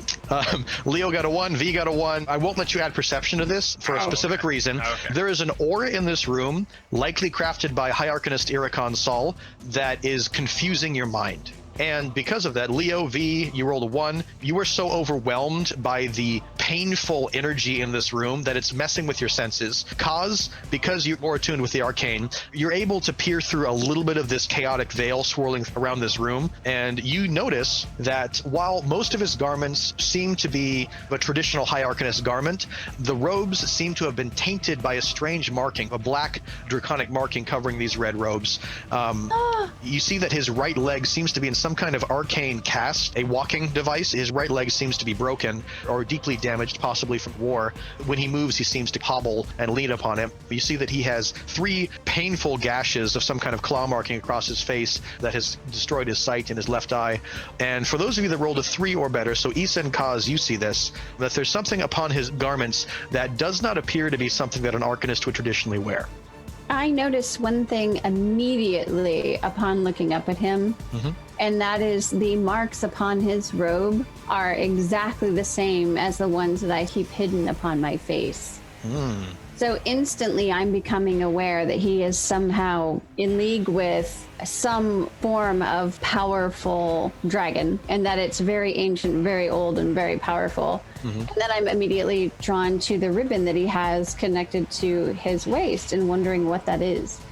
He notices that you're staring at it, and he tries to hide it under his robes. It seems like you've almost peered into a very private and delicate secret that he's trying to keep. But you do notice that it seems to be a pink piece of fabric, and when Ari on the ship was describing to you his history, she mentioned an event, an occasion, in which his young daughter was accepted into the priestly order of Sanubis, and he gifted his daughter a beautiful ribbon necklace with 3 pearls, 1 pearl to represent all 3 of the original uncorrupted radiant paragons. And you see that this piece likely is what's left of his memory of his daughter, and he tries to hide that from your vision. As you all enter the pinnacle of the Arcanist spire, you see Iricon Sol, the High Arcanist that has reawakened this tower for a dark purpose, levitating high above this celestial viewing space.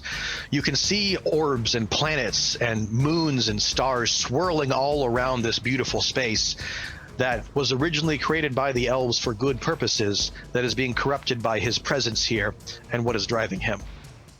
As you enter the space, he says, "Please, come in. The timing is perfect." And I would like for all of you to roll a d6 standard defense. Okay, ooh. Nobody rolled a 6. Oh, V didn't roll a 6 at all. Okay. So in a moment, he reaches out with his mighty hand, and all of you feel like that your neck is being crushed by 1,000 titans. This mighty arcane energy, this red rope made out of smoke, lashes around each of your necks and pulls you straight up into the air. And you all are dangling with your legs kicking as you're desperately trying to fight what's happening here. And as Iricon reaches out to each of you with this lash of lightning, it appears that Leo, a gem that is inside your pockets, seems to radiate a sharp pain that burns you with a permanent mark on your thigh where you seem to have stored this gem.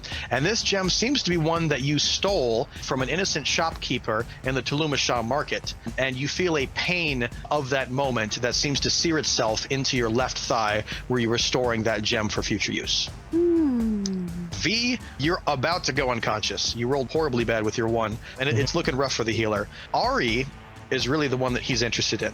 The red rope made out of arcane dark energy that's around her neck pulls her, as you're 10 feet up in the air, pulls her all the way up the stairs here and levitates her over here on the dais. As she's wriggling and writhing, desperately trying to get out of it, you can see that up top there is a chandelier, and inside that chandelier is a red vial that is most of the way full. Iricon's soul says to Ari, "Beloved Ari, I want you to know that I'm very glad that you're here. You will help me save the world." As he does that, he clenches his fist, and you hear a wretched scream escape from her as the last bit of her white energy seems to be pulled out of her body, and it fills in this red vial that's swirling around. And as that happens, the red vial fills up completely as Ari seems to collapse to the floor, unconscious. And Iricon's soul looks at the rest of you and says, "Thank you so much for bringing her to me. All I wanted was for her to be here for this special moment." Wait, so let me get this straight. We are the people that basically destroy the world, bringing him Ari?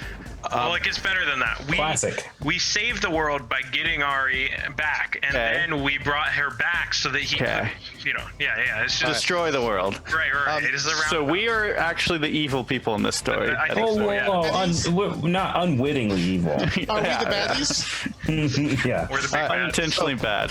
So Iricon's soul can metagame. So Iricon's soul senses your thoughts, Armando, and he says, "Oh, you are helping me save the world. I promise." And he tightens the red lash around your neck, Armando.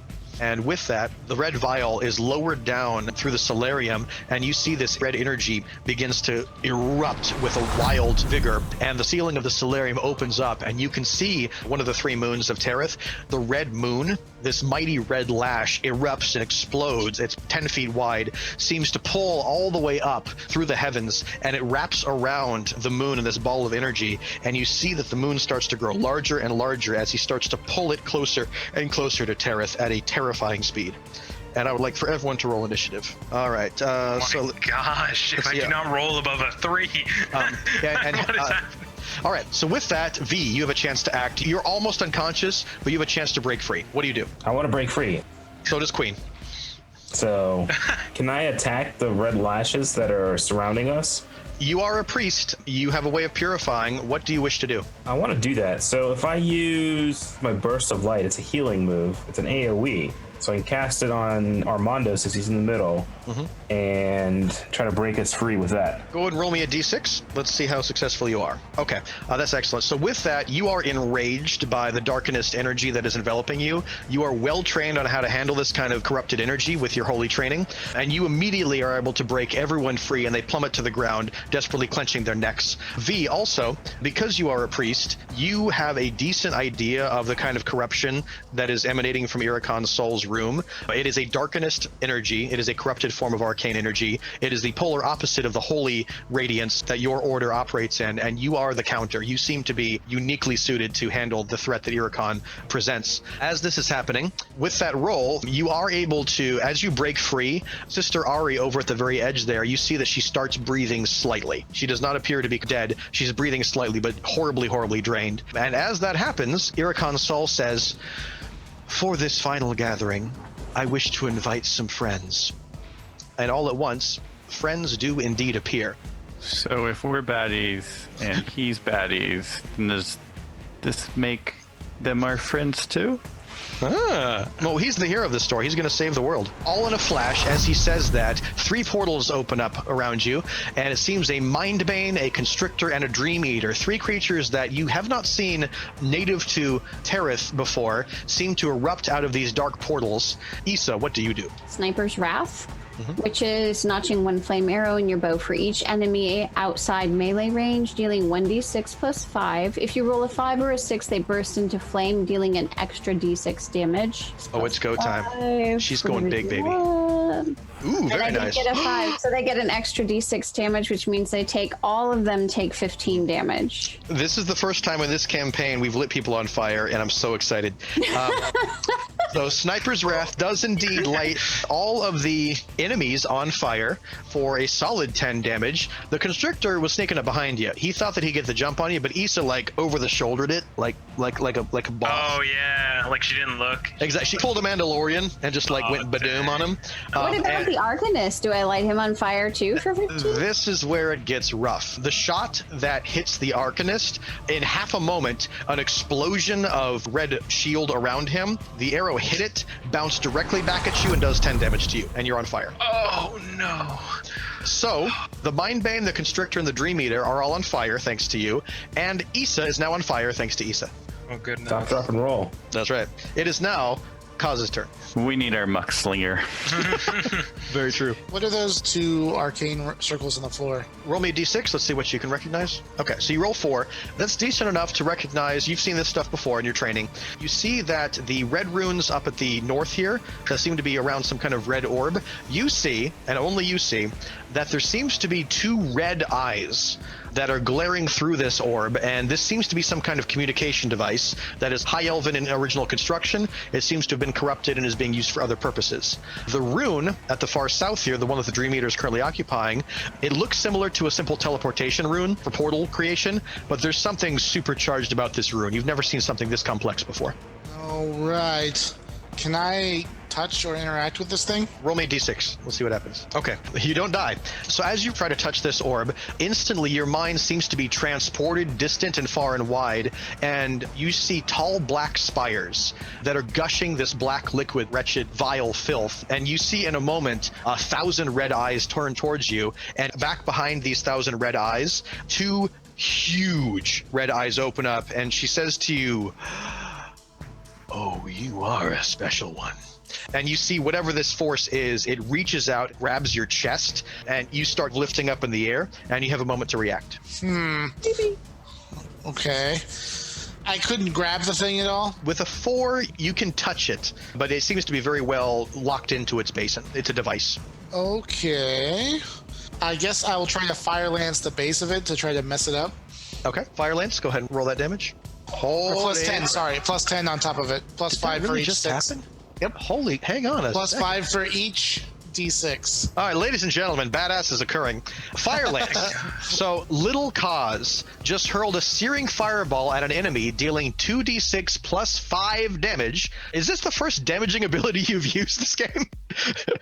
I'm like, Arcanist, normally you deal a lot of damage, but I'm trying to remember crits here. Kaz doesn't like fire, so it takes a lot for him to use Oh it. my gosh, this is Kaz does not like fire. This is serious. Yeah, This is a moment. serious. Yeah, That's why I used fire. I needed help. Yeah, he has done the opposite of breaking the fire My extinguisher pep in an talk emergency here. Everyone was like, he can use fire this whole was like, time? what? And you Fire shit. When we were almost all dead. You see him like shooting liquid magma beams, and you're like, why weren't you using that before? You can the entire adventure for you to reveal this? So this moment is basically the opposite of break the glass to pull out the fire extinguisher in case of emergency. This is Kaz saying, I need a flamethrower. Boom. And he does indeed hurl a searing fireball at an enemy, dealing 2d6 plus 5 damage, burning them for 5 extra damage if he rolls a 5 or a 6. He rolled, gentlemen and ladies, 2 6s in the time of need. Holy crap. All right, so what happens now is, holy crap, that orb basically shatters. And you can see that Iricon Saul, his connection to whatever communication was coming through there seems to also be shattered, and he cries out with, "No!" His eyes that have been glowing a dangerous red seem to dim slightly, and a bit more of the white of his eyes seems to illuminate. And then he kind of shakes his head and reaches out to one of the red portals and regains some of that energy through the red portals. But he was shaken for a moment, and it was terrifying to him. As Cause is being lifted up and being communicated by this creature, he's going to be like, "No touch!" and blast the base. That is perfect. That's exactly what happens. And thank you to Issa also, because I would have shot myself with that if you hadn't attacked him first. Just that would have been 17 damage. Just instantly take myself out of the fight. That would have been, he's just like that. He would have gone down to 3 health instantly. What a time to uber crit and spell reflect. Yeah. I have a question. Yes. Now that he did the damage to the base of the red thing over there, is it obliterated, like off the board, or is it just still kind of there? Kaz successfully shattered the orb, but you can still see red eyes in some of the shards that are on the ground. There's still a presence there, but the connection is weakened significantly. Is there any way that we can evaluate the portals to see if we can either close them or destroy them? I will go. I think the portals might be tied to the runes on the southern area. Oh, okay. So Issa, you rolled a 6. That's excellent. So you definitely know what's going on. Issa knows. Yeah, so you're Better able than to, I do. You're able to hear Kaz very clearly, and you get the impression that the portals themselves seem to be connected to basically everything that's red in the room seems to have some kind of connection to it. So Iricon Saul seems to be energized by it and communicating to it and connected to it. And the Dream Eater and the Constrictor and the Mindbane seem to be gaining instructions from this red swirl that's circling around. And the gigantic 8-foot wide red lash that's wrapped all the way up around the third moon that's being pulled dangerously closer and closer. All of it seems to be connected. Quick, burn the red books. and everyone looks over at V, the red guy, like, coming up next after Kaz is Armando. Can I say that to Armando, though, so that Armando knows what we're thinking? You rolled a 6, you can communicate that as you wish. I want all of them to know to kill anything that's red. Get rid of the glass shards, get rid of the runes, get rid of the portals, anything we can do to get rid of all of those. You communicate that, and Armando receives that information. Armando, what do you do? I am going to shout out, "I will protect you," as you guys are attacking, and I will do a shield block. So essentially, I'll raise my mighty shield, and anyone that is in melee range of me, Leo, Issa, V right now, gets 5 less damage when they're attacked. Reflects 5 damage back to attacker if they roll a 5 or 6.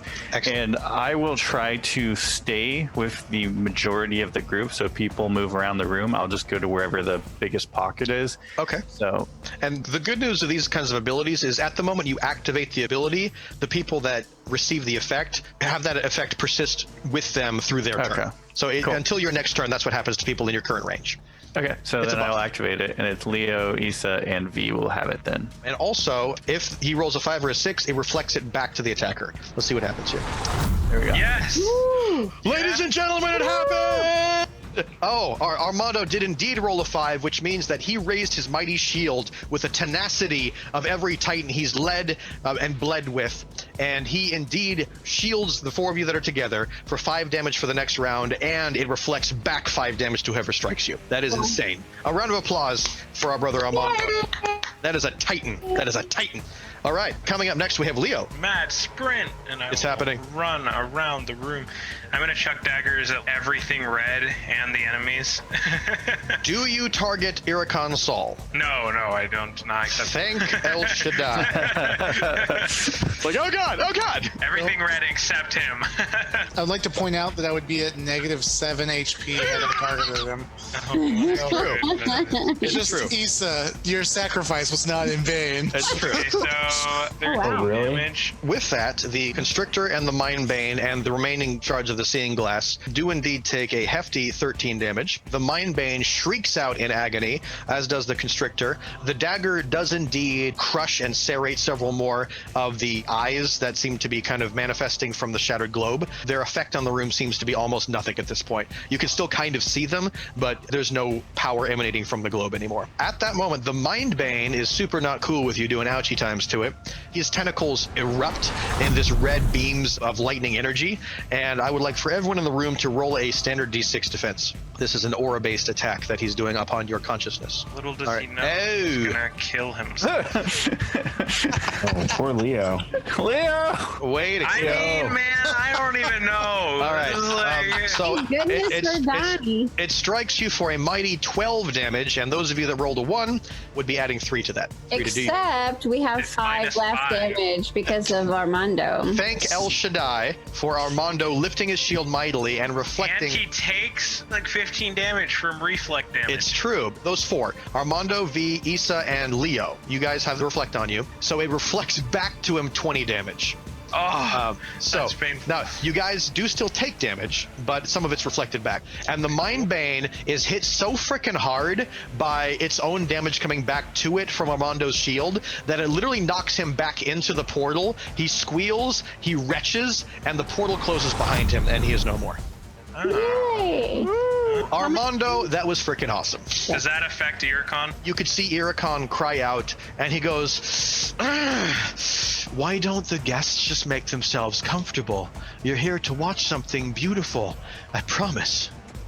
And with that, it is indeed V's turn. All right, I'm back at it. Hoorah. Issa needs some help real bad. Yeah, I actually. So I'm going to heal Issa. I'm going to use my Cascade. Ooh, no bueno. Not so good. 3 health comes back towards you. We desperately needed the help, so the timing was good there. Coming up next, we have Issa. What do you do? Seeing that the other portal went away when the one guy was killed, I really want to kill the Constrictor because he's almost dead. And I'm going to do my Sniper's Wrath for the final time in this round. Excellent. Roll it out. As you're doing that, the Dream Eater here is scurrying close to you on the ground, and you see that he's trying to latch onto your leg and tear it off of your body, and you're able to strike him just before that happens. And I rolled 10. Ooh, all right. And right before he's about to lash onto your ankle and rip your leg off, he cries out, and he spits out a red bile upon the ground that does not look liquid. It's something different. It looks like nightmares that are swimming through the liquid, nightmares that you recognize from you that he was about to inject into you. And he sprays the ground with your nightmares that you reject wholeheartedly. Kaz, what do you do? Mortal Archon. Oh, it's happening. But my target damage is going to go to the runes on the ground. Okay. For 12, and then I'll blow up the Dream Eater. Excellent. So the Dream Eater explodes, and while you're in this kind of ethereal state, you are able to see this Dream Eater's thoughts and memories. It is an information overload. Your mind is exploding, just seeing 1,000 nightmares at once. And you see your nightmares, you see the nightmares of V and Armando and Issa, Leo. You see the nightmares of Iricon Saul. Roll me a d6 real quick. Let's see how deep you can penetrate his thoughts here. Okay, that's enough. You are able to see a terrifying moment that keeps replaying in your mind over and over and over, and it is the moment that your, Iricon Saul's daughter, dies in your arms again and again and again and again, and your tears of blood paint her face, and the moment rewinds, and then she dies in your arms again, and your tears of blood paint her face, and it rewinds again, and it cycles through your mind constantly again and again. And in your mind and in your heart, you look up and you see Ari crying as she falls to her knees, begging for forgiveness again and again and again. And you, Iricon Saul, build up a rage in your heart and a fire within your eyes that you will end pain. And with that, you rematerialize into yourself, and it's like 1,000 years have passed with the nightmares you've experienced, and you catch your breath and stumble to the ground as you try to process what you just experienced I feel emotionally. like he would just totally collapse. He He'd does. just be like, It is overwhelming. Yeah, And I probably fell to my knees for sure. Yeah, and you are heaving in pain due to the horrors that you have experienced in a lifetime, in an eternity of torment in a moment. Did I damage the runes? The runes glimmer and glisten, and they flash white for a moment, and then back to red. Okay. You pierce something about those runes. Coming up next, we have Armando. Well, this seems to be going well. I'm going to do another shield block with all of the folks next to me. So Kaz, Issa, and V. Issa's down to 8 health. Haas is down to 11 health. It's looking rough. And you rolled a... None of 5 or 6. That's fine. The first one did a crazy amount of good. So you rolled a 4. That's better than average. So those of you that are close to Armando, Issa, V, Kaz, for the next round, you take 5 less damage. Thank God for our Titan Armando. We've definitely needed that. good tank stuff. Yes. Thank you, thank you, thank you. All right. At that moment, the Constrictor is super interested in making you guys not alive anymore, and he lashes out with all of his many tentacles, and he seems to envelop all of you. He's about 12 feet tall, and he's got a bajillion arms. Wow. And he starts to tighten around your necks and your chests, and it starts to dent your armor, Armando. And I would like for Armando, Issa, V, and Kaz to roll a standard D6 defense. Ooh, all right. Nice. Armando, you were ready for this junk, and you rolled a 6. Holy crap, V, you rolled a 1. Oh my gosh, V is Kaz rolled a 1. Rolls with me. This is not good. Kaz rolled a 1, V rolled a 1, Issa rolled a 2. As usual. I'm already on the ground, so you know. I'm almost dead. Exactly. It's rough. All these it's rough. bad But thankfully, you take 5 less damage due to Armando's god-amazing timing of shield blocking right before this hell fell upon you. That's true. First of all, thank you, Armando. Round of applause. Armando. Blocking damage is like healing. God bless you. Say true. All I did was decide to do my job. That's all I'm gonna say. Exactly. Oh my god. All right. So with that. So with that. Oh, this is not good. Oh. It is 14 points of damage. Minus the 5 because he shielded you, so it's 9. So 9 points, and then calculate for your defense. I'm a -1. Okay, your health is 0. Issa's health is 0. Kaz's health is 0.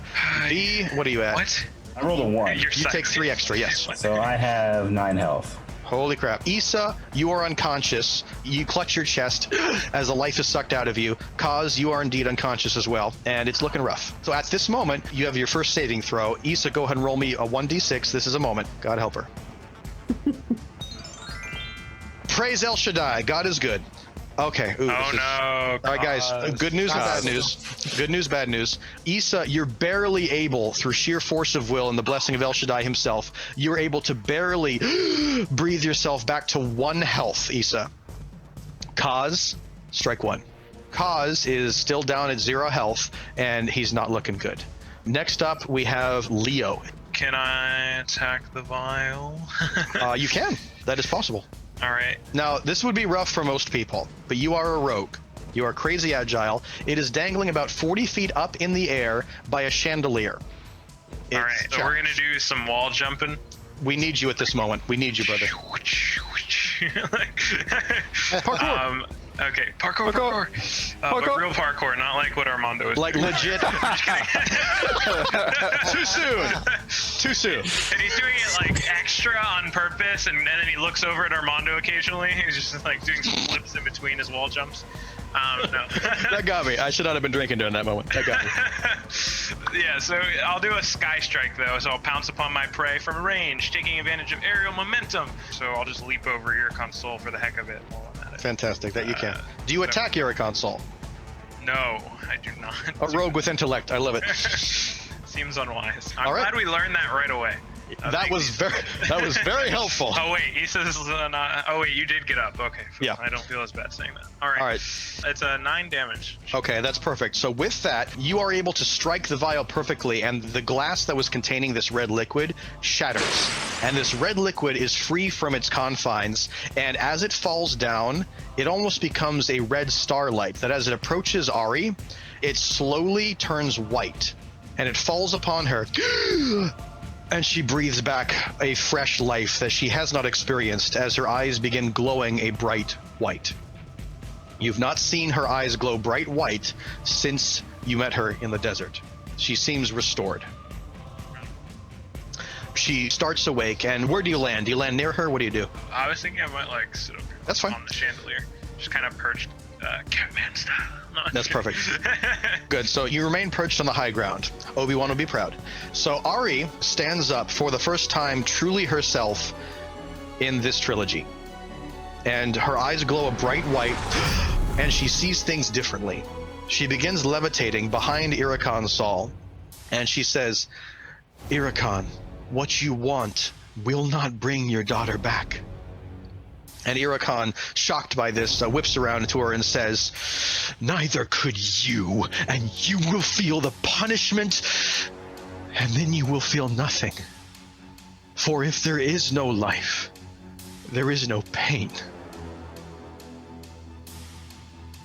He reaches out with a strong hand of wreathed flame and tries to envelop Ari in a flame that she casts off for the first time.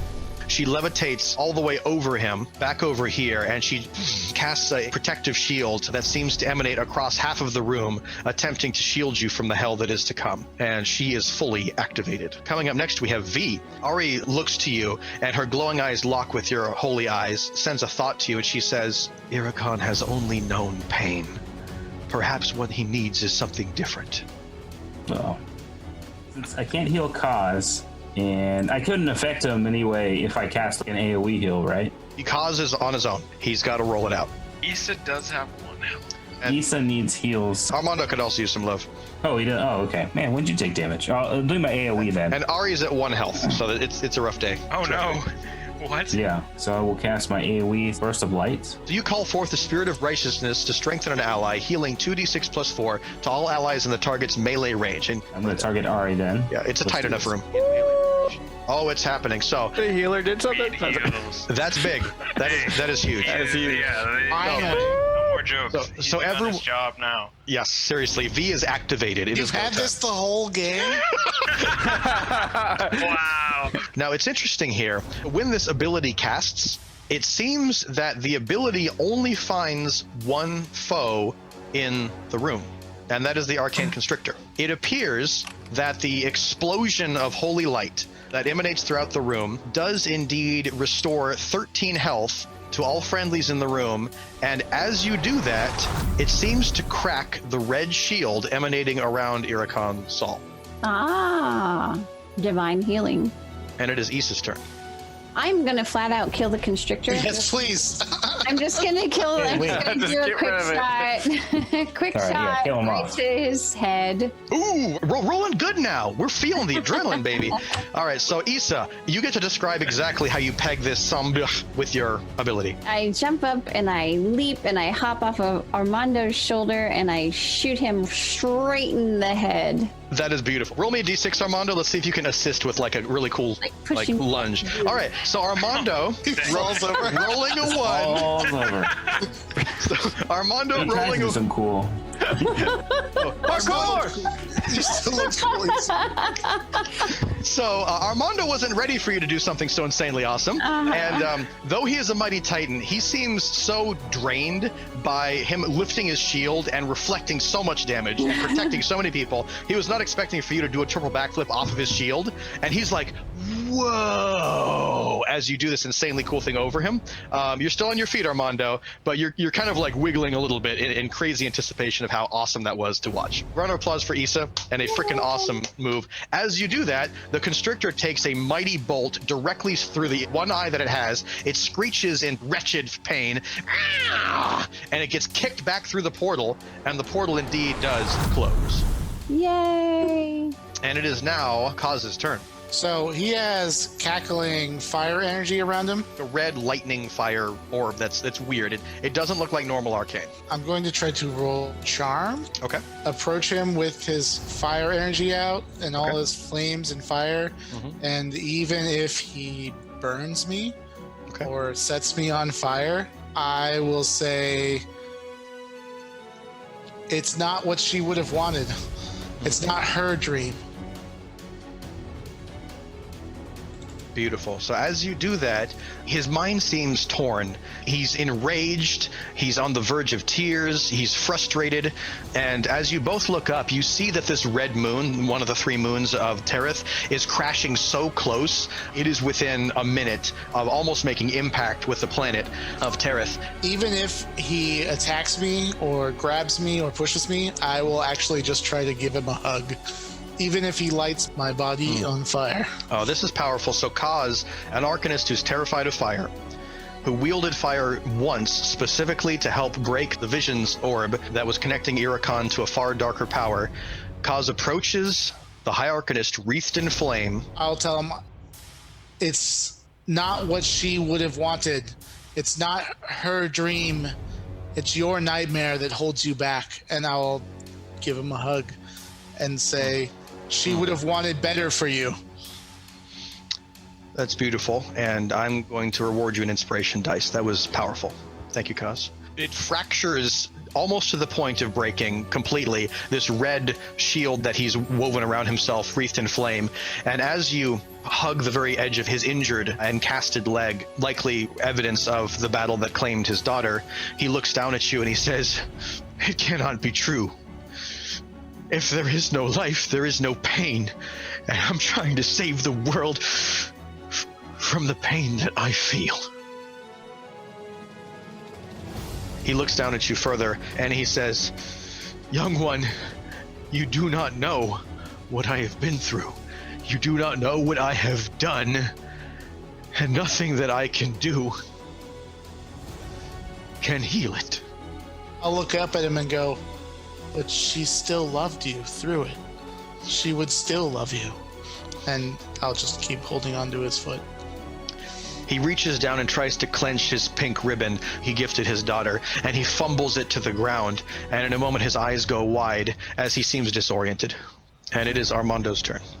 Actually put my shield back in a non-threatening manner, and also in my weapons too. I'm going to pick up my ribbon and hold it up to him and just say, "No one is too far from redemption." And I'm going to then do a champion's roar, but I'm going to do it kind of not just for us, but directed at him too, to try to push him in that direction. Beautiful. With that, he looks down and he sees that you also have a ribbon. And as he sees it, you both glance at it for a moment, and you see that the remaining black marks on the ribbon seem to glow white as they disappear. And his breath catches in his chest and he goes, "You were able to keep your oaths, and I was not." I have broken many of my oaths, hence the black of the ribbon, but now they are gone. It is proof that no one is too far away from redemption. His hand is quivering as he's still reaching up towards the heavens, just ripping this mighty red lasso that seems to be wrapped around the moon, and he's pulling it down to the planet, and he looks up at it, and he looks down, and he looks over at the shattered glass with the red eyes staring at him, and he's deeply conflicted. And it is Leo's turn. Iricon, your pain is far greater than anyone should ever know. But without pain, the world wouldn't know joy. Evil and good have to coexist. Pain and joy have to coexist. Otherwise, you wouldn't know the difference.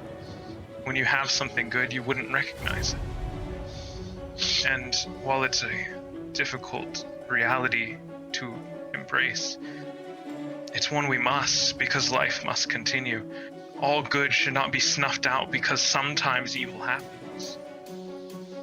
All joy should not be snuffed out because sometimes pain happens. But I understand why you might want to do this. I've had many pains of my own. There's still something worth being here for. There's still a chance for you to have something, even though you feel like there's none. And he looks up at the moon that he's tearing down into the realm of Terrath, and he looks at you. He looks frantic. His grip lessens upon the tether, and the stars underneath the dais, underneath his feet that he's levitating on top of, seem to swirl faster and faster, and then rewind in time and faster as he keeps oscillating with pain and hope and fear and regret, and every emotion is bubbling up to the surface. And Ari descends the steps, her eyes glowing with a white ray of hope. She looks at you and says, "My friend, I need a strength from you that I have never asked before. Will you help me do the impossible?" I'll agree to help her out any way she needs. And she says, "The High Arcanist, my friend, Iricon Saul, has known only pain for the last decade. Perhaps you and I can offer him something different." She reaches out her hand for yours. I'll grab her hand. She sheds a single tear and she smiles at you as the two of you begin levitating up into the air, and your minds are linked perfectly in a harmony and a peace that you have not known since you last saw your father. And with an explosive force of holy healing energy, the two of you reach out your right hands together and absolutely blast him with a level of healing and grace that he has never known. And the red barrier that encircles him completely shatters. And he cries out with a loud voice,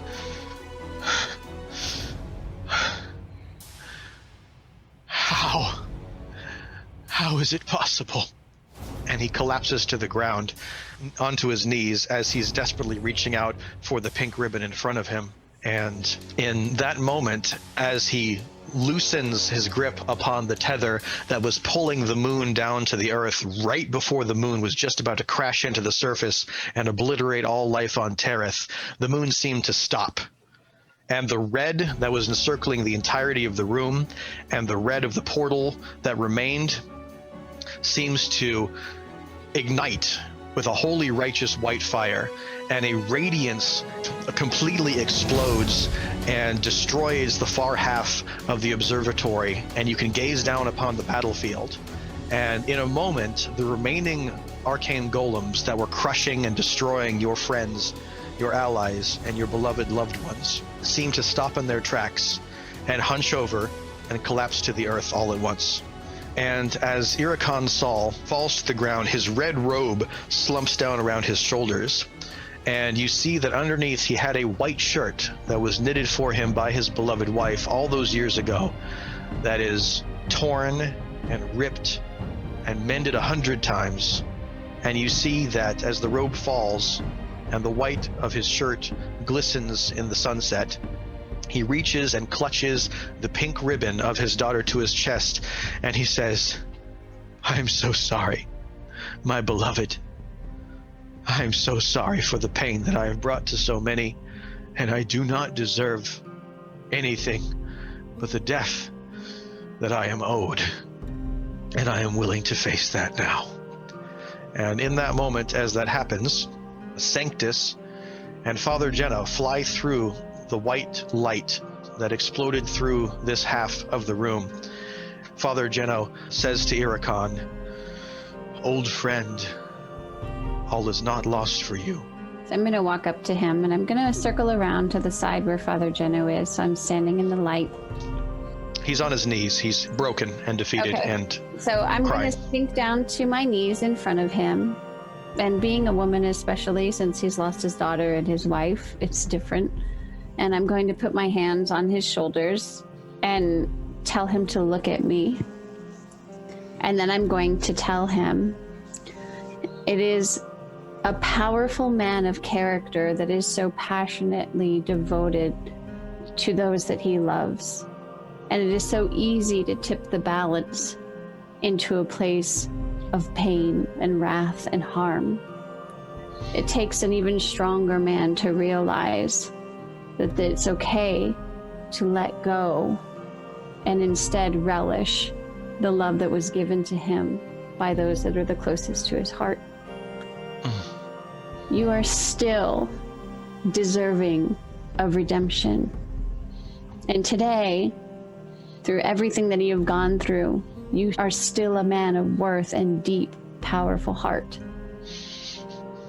That even though wrong has been done, and you cannot undo the past, that doesn't mean that you cannot have a valuable, powerful, beautiful future, and hold the memories deep in your heart and let them feed your soul as you go on.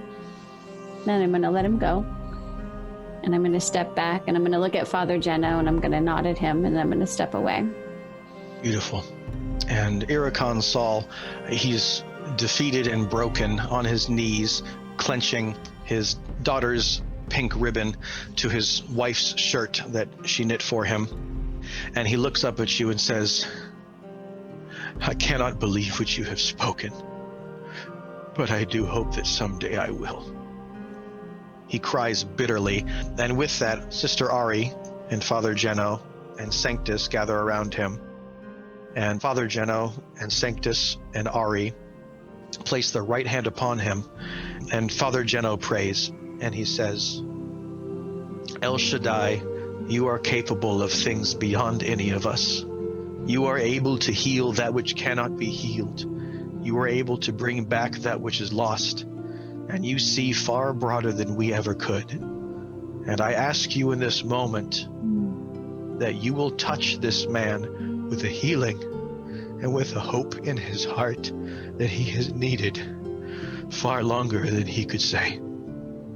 Almighty El Shaddai, I pray that you will touch him with a vision of the future that can be more than the darkness and the pain that he has felt. And I beg you that you will do for this man what you have done for me and given me a hope that is not of this world and a forgiveness that is beyond my ability to forgive.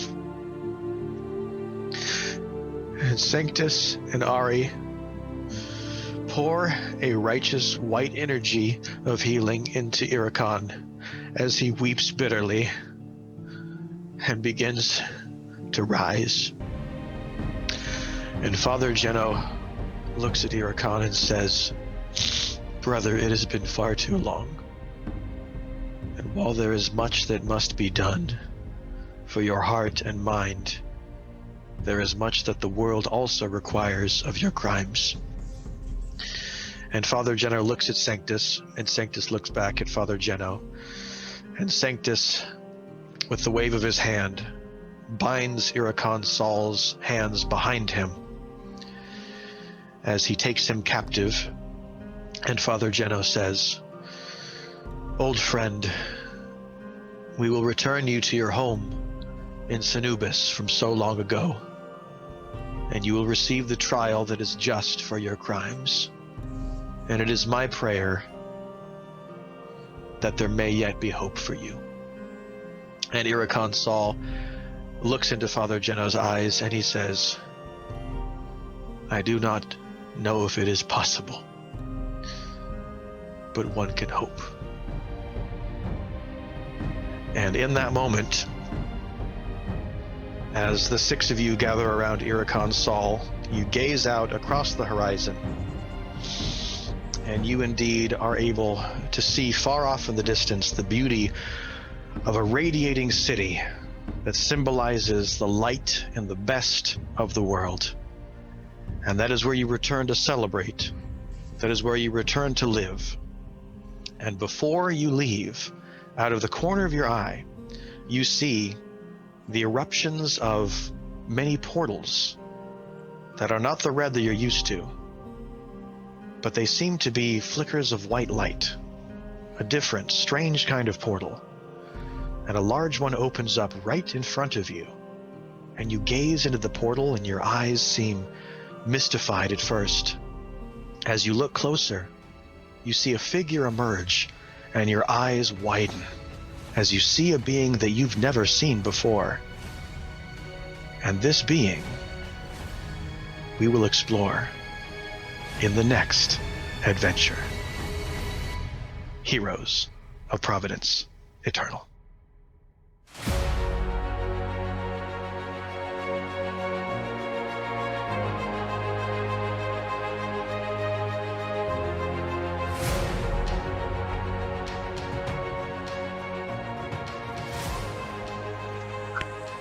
I need healing. I rolled low initiative, sorry. All right. So, Currently smoking, please. Could you exactly. put out the fires? That's a choice you made. Yeah. So,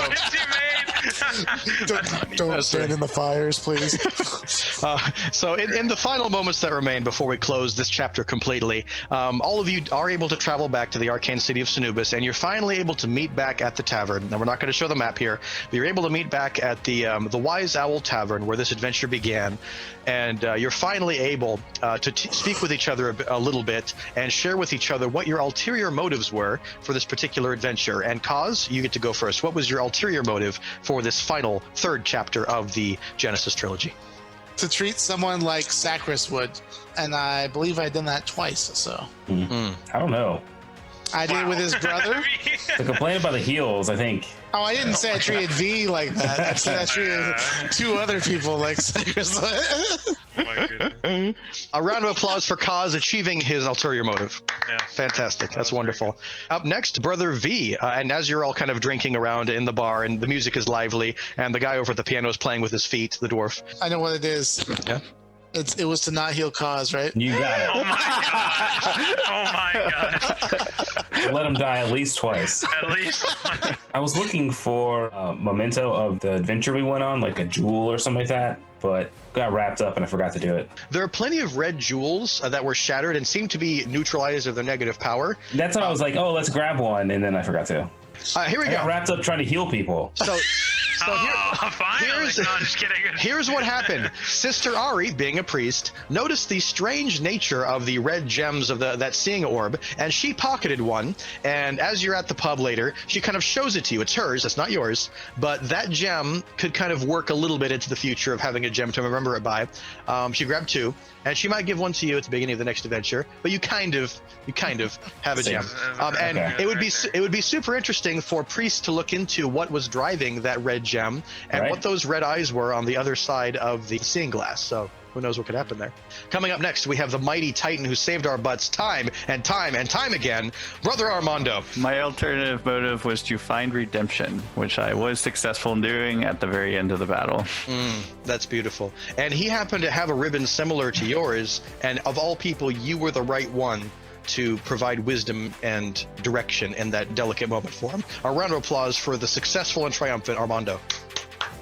And coming up next, we have the wonderful Leo. Please tell us about your ulterior motive. Our mighty rogue who, holy crap, the amount of damage and combos that the And the entire number team... of ones. And the number of ones. It's weird. It's like when everyone supported you and buffed your damage, you did amazing. Which is great. But when you went rogue, you roll one. My ulterior motive was to do over 50 damage in one turn. No, I'm just kidding. No, it's not. I'm just kidding. No. My ulterior motive was just to basically pick a sweet magic item off the tower, because I remember last time we mentioned right at the end that we were going to this mysterious tower. I was like, there's got to be some magic stuff there. But I got totally caught up in the story and totally forgot, so... Just a bad. I didn't even get close to accomplishing it. And last but not least, lovely Miss Issa. What was your ulterior motive that you share with everyone around with glasses of ale back in the pub together? My goal was to have a meaningful conversation with Iricon in the hopes that we wouldn't be killing him. There you go. At the end. There you go. So it was like by the squeak of my very tail that I was like able to do that. You were the one that were able to speak directly to his daughter's need. That desperate need. You knew, and you brought it up, and that was beautiful. A round of applause for the victorious. Yay! So with that, ladies and gentlemen, this does indeed conclude our very first trilogy of the Heroes of Providence Eternal. A round of applause for Kaz, V, Armando, Issa, and Leo for their amazing work. We look forward to your adventure and you deciding what comes out of that white portal for your particular adventure. We have some ideas and we're very excited to share them with you in our next trilogy. But for the time being, we'd like to thank you so much for joining us. If you'd like to learn more about the land of Terrath, the Heroes of Providence Eternal characters, and all the cool stuff about what we're doing here with this initiative, please visit the website, heroesofprovidenceeternal.com. Be sure to like and share all of our fun stuff and take a look at all the amazing behind-the-scenes videos of each of these wonderful developers talking about their characters, the development process, the many cultures that are vibrant throughout the world, and we look forward to expanding the world and developing much more of it with you in the many adventures to come. So we would like to officially say goodbye to our wonderful friends that have joined us for this storytelling session. We love you dearly. El Shaddai bless you, and we hope that you have a wonderful adventure to come. Bye-bye! Bye! And big kiss. No.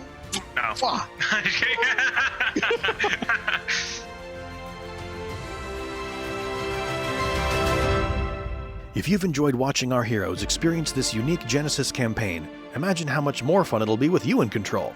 Download your free adventure guide now at heroesofprovidenceeternal.com. If you want to help us build the world of hope together, please consider supporting us on Patreon. To connect with other heroes, join us on social media. To explore the world of Terrath and create your own legend, visit heroesofprovidenceeternal.com.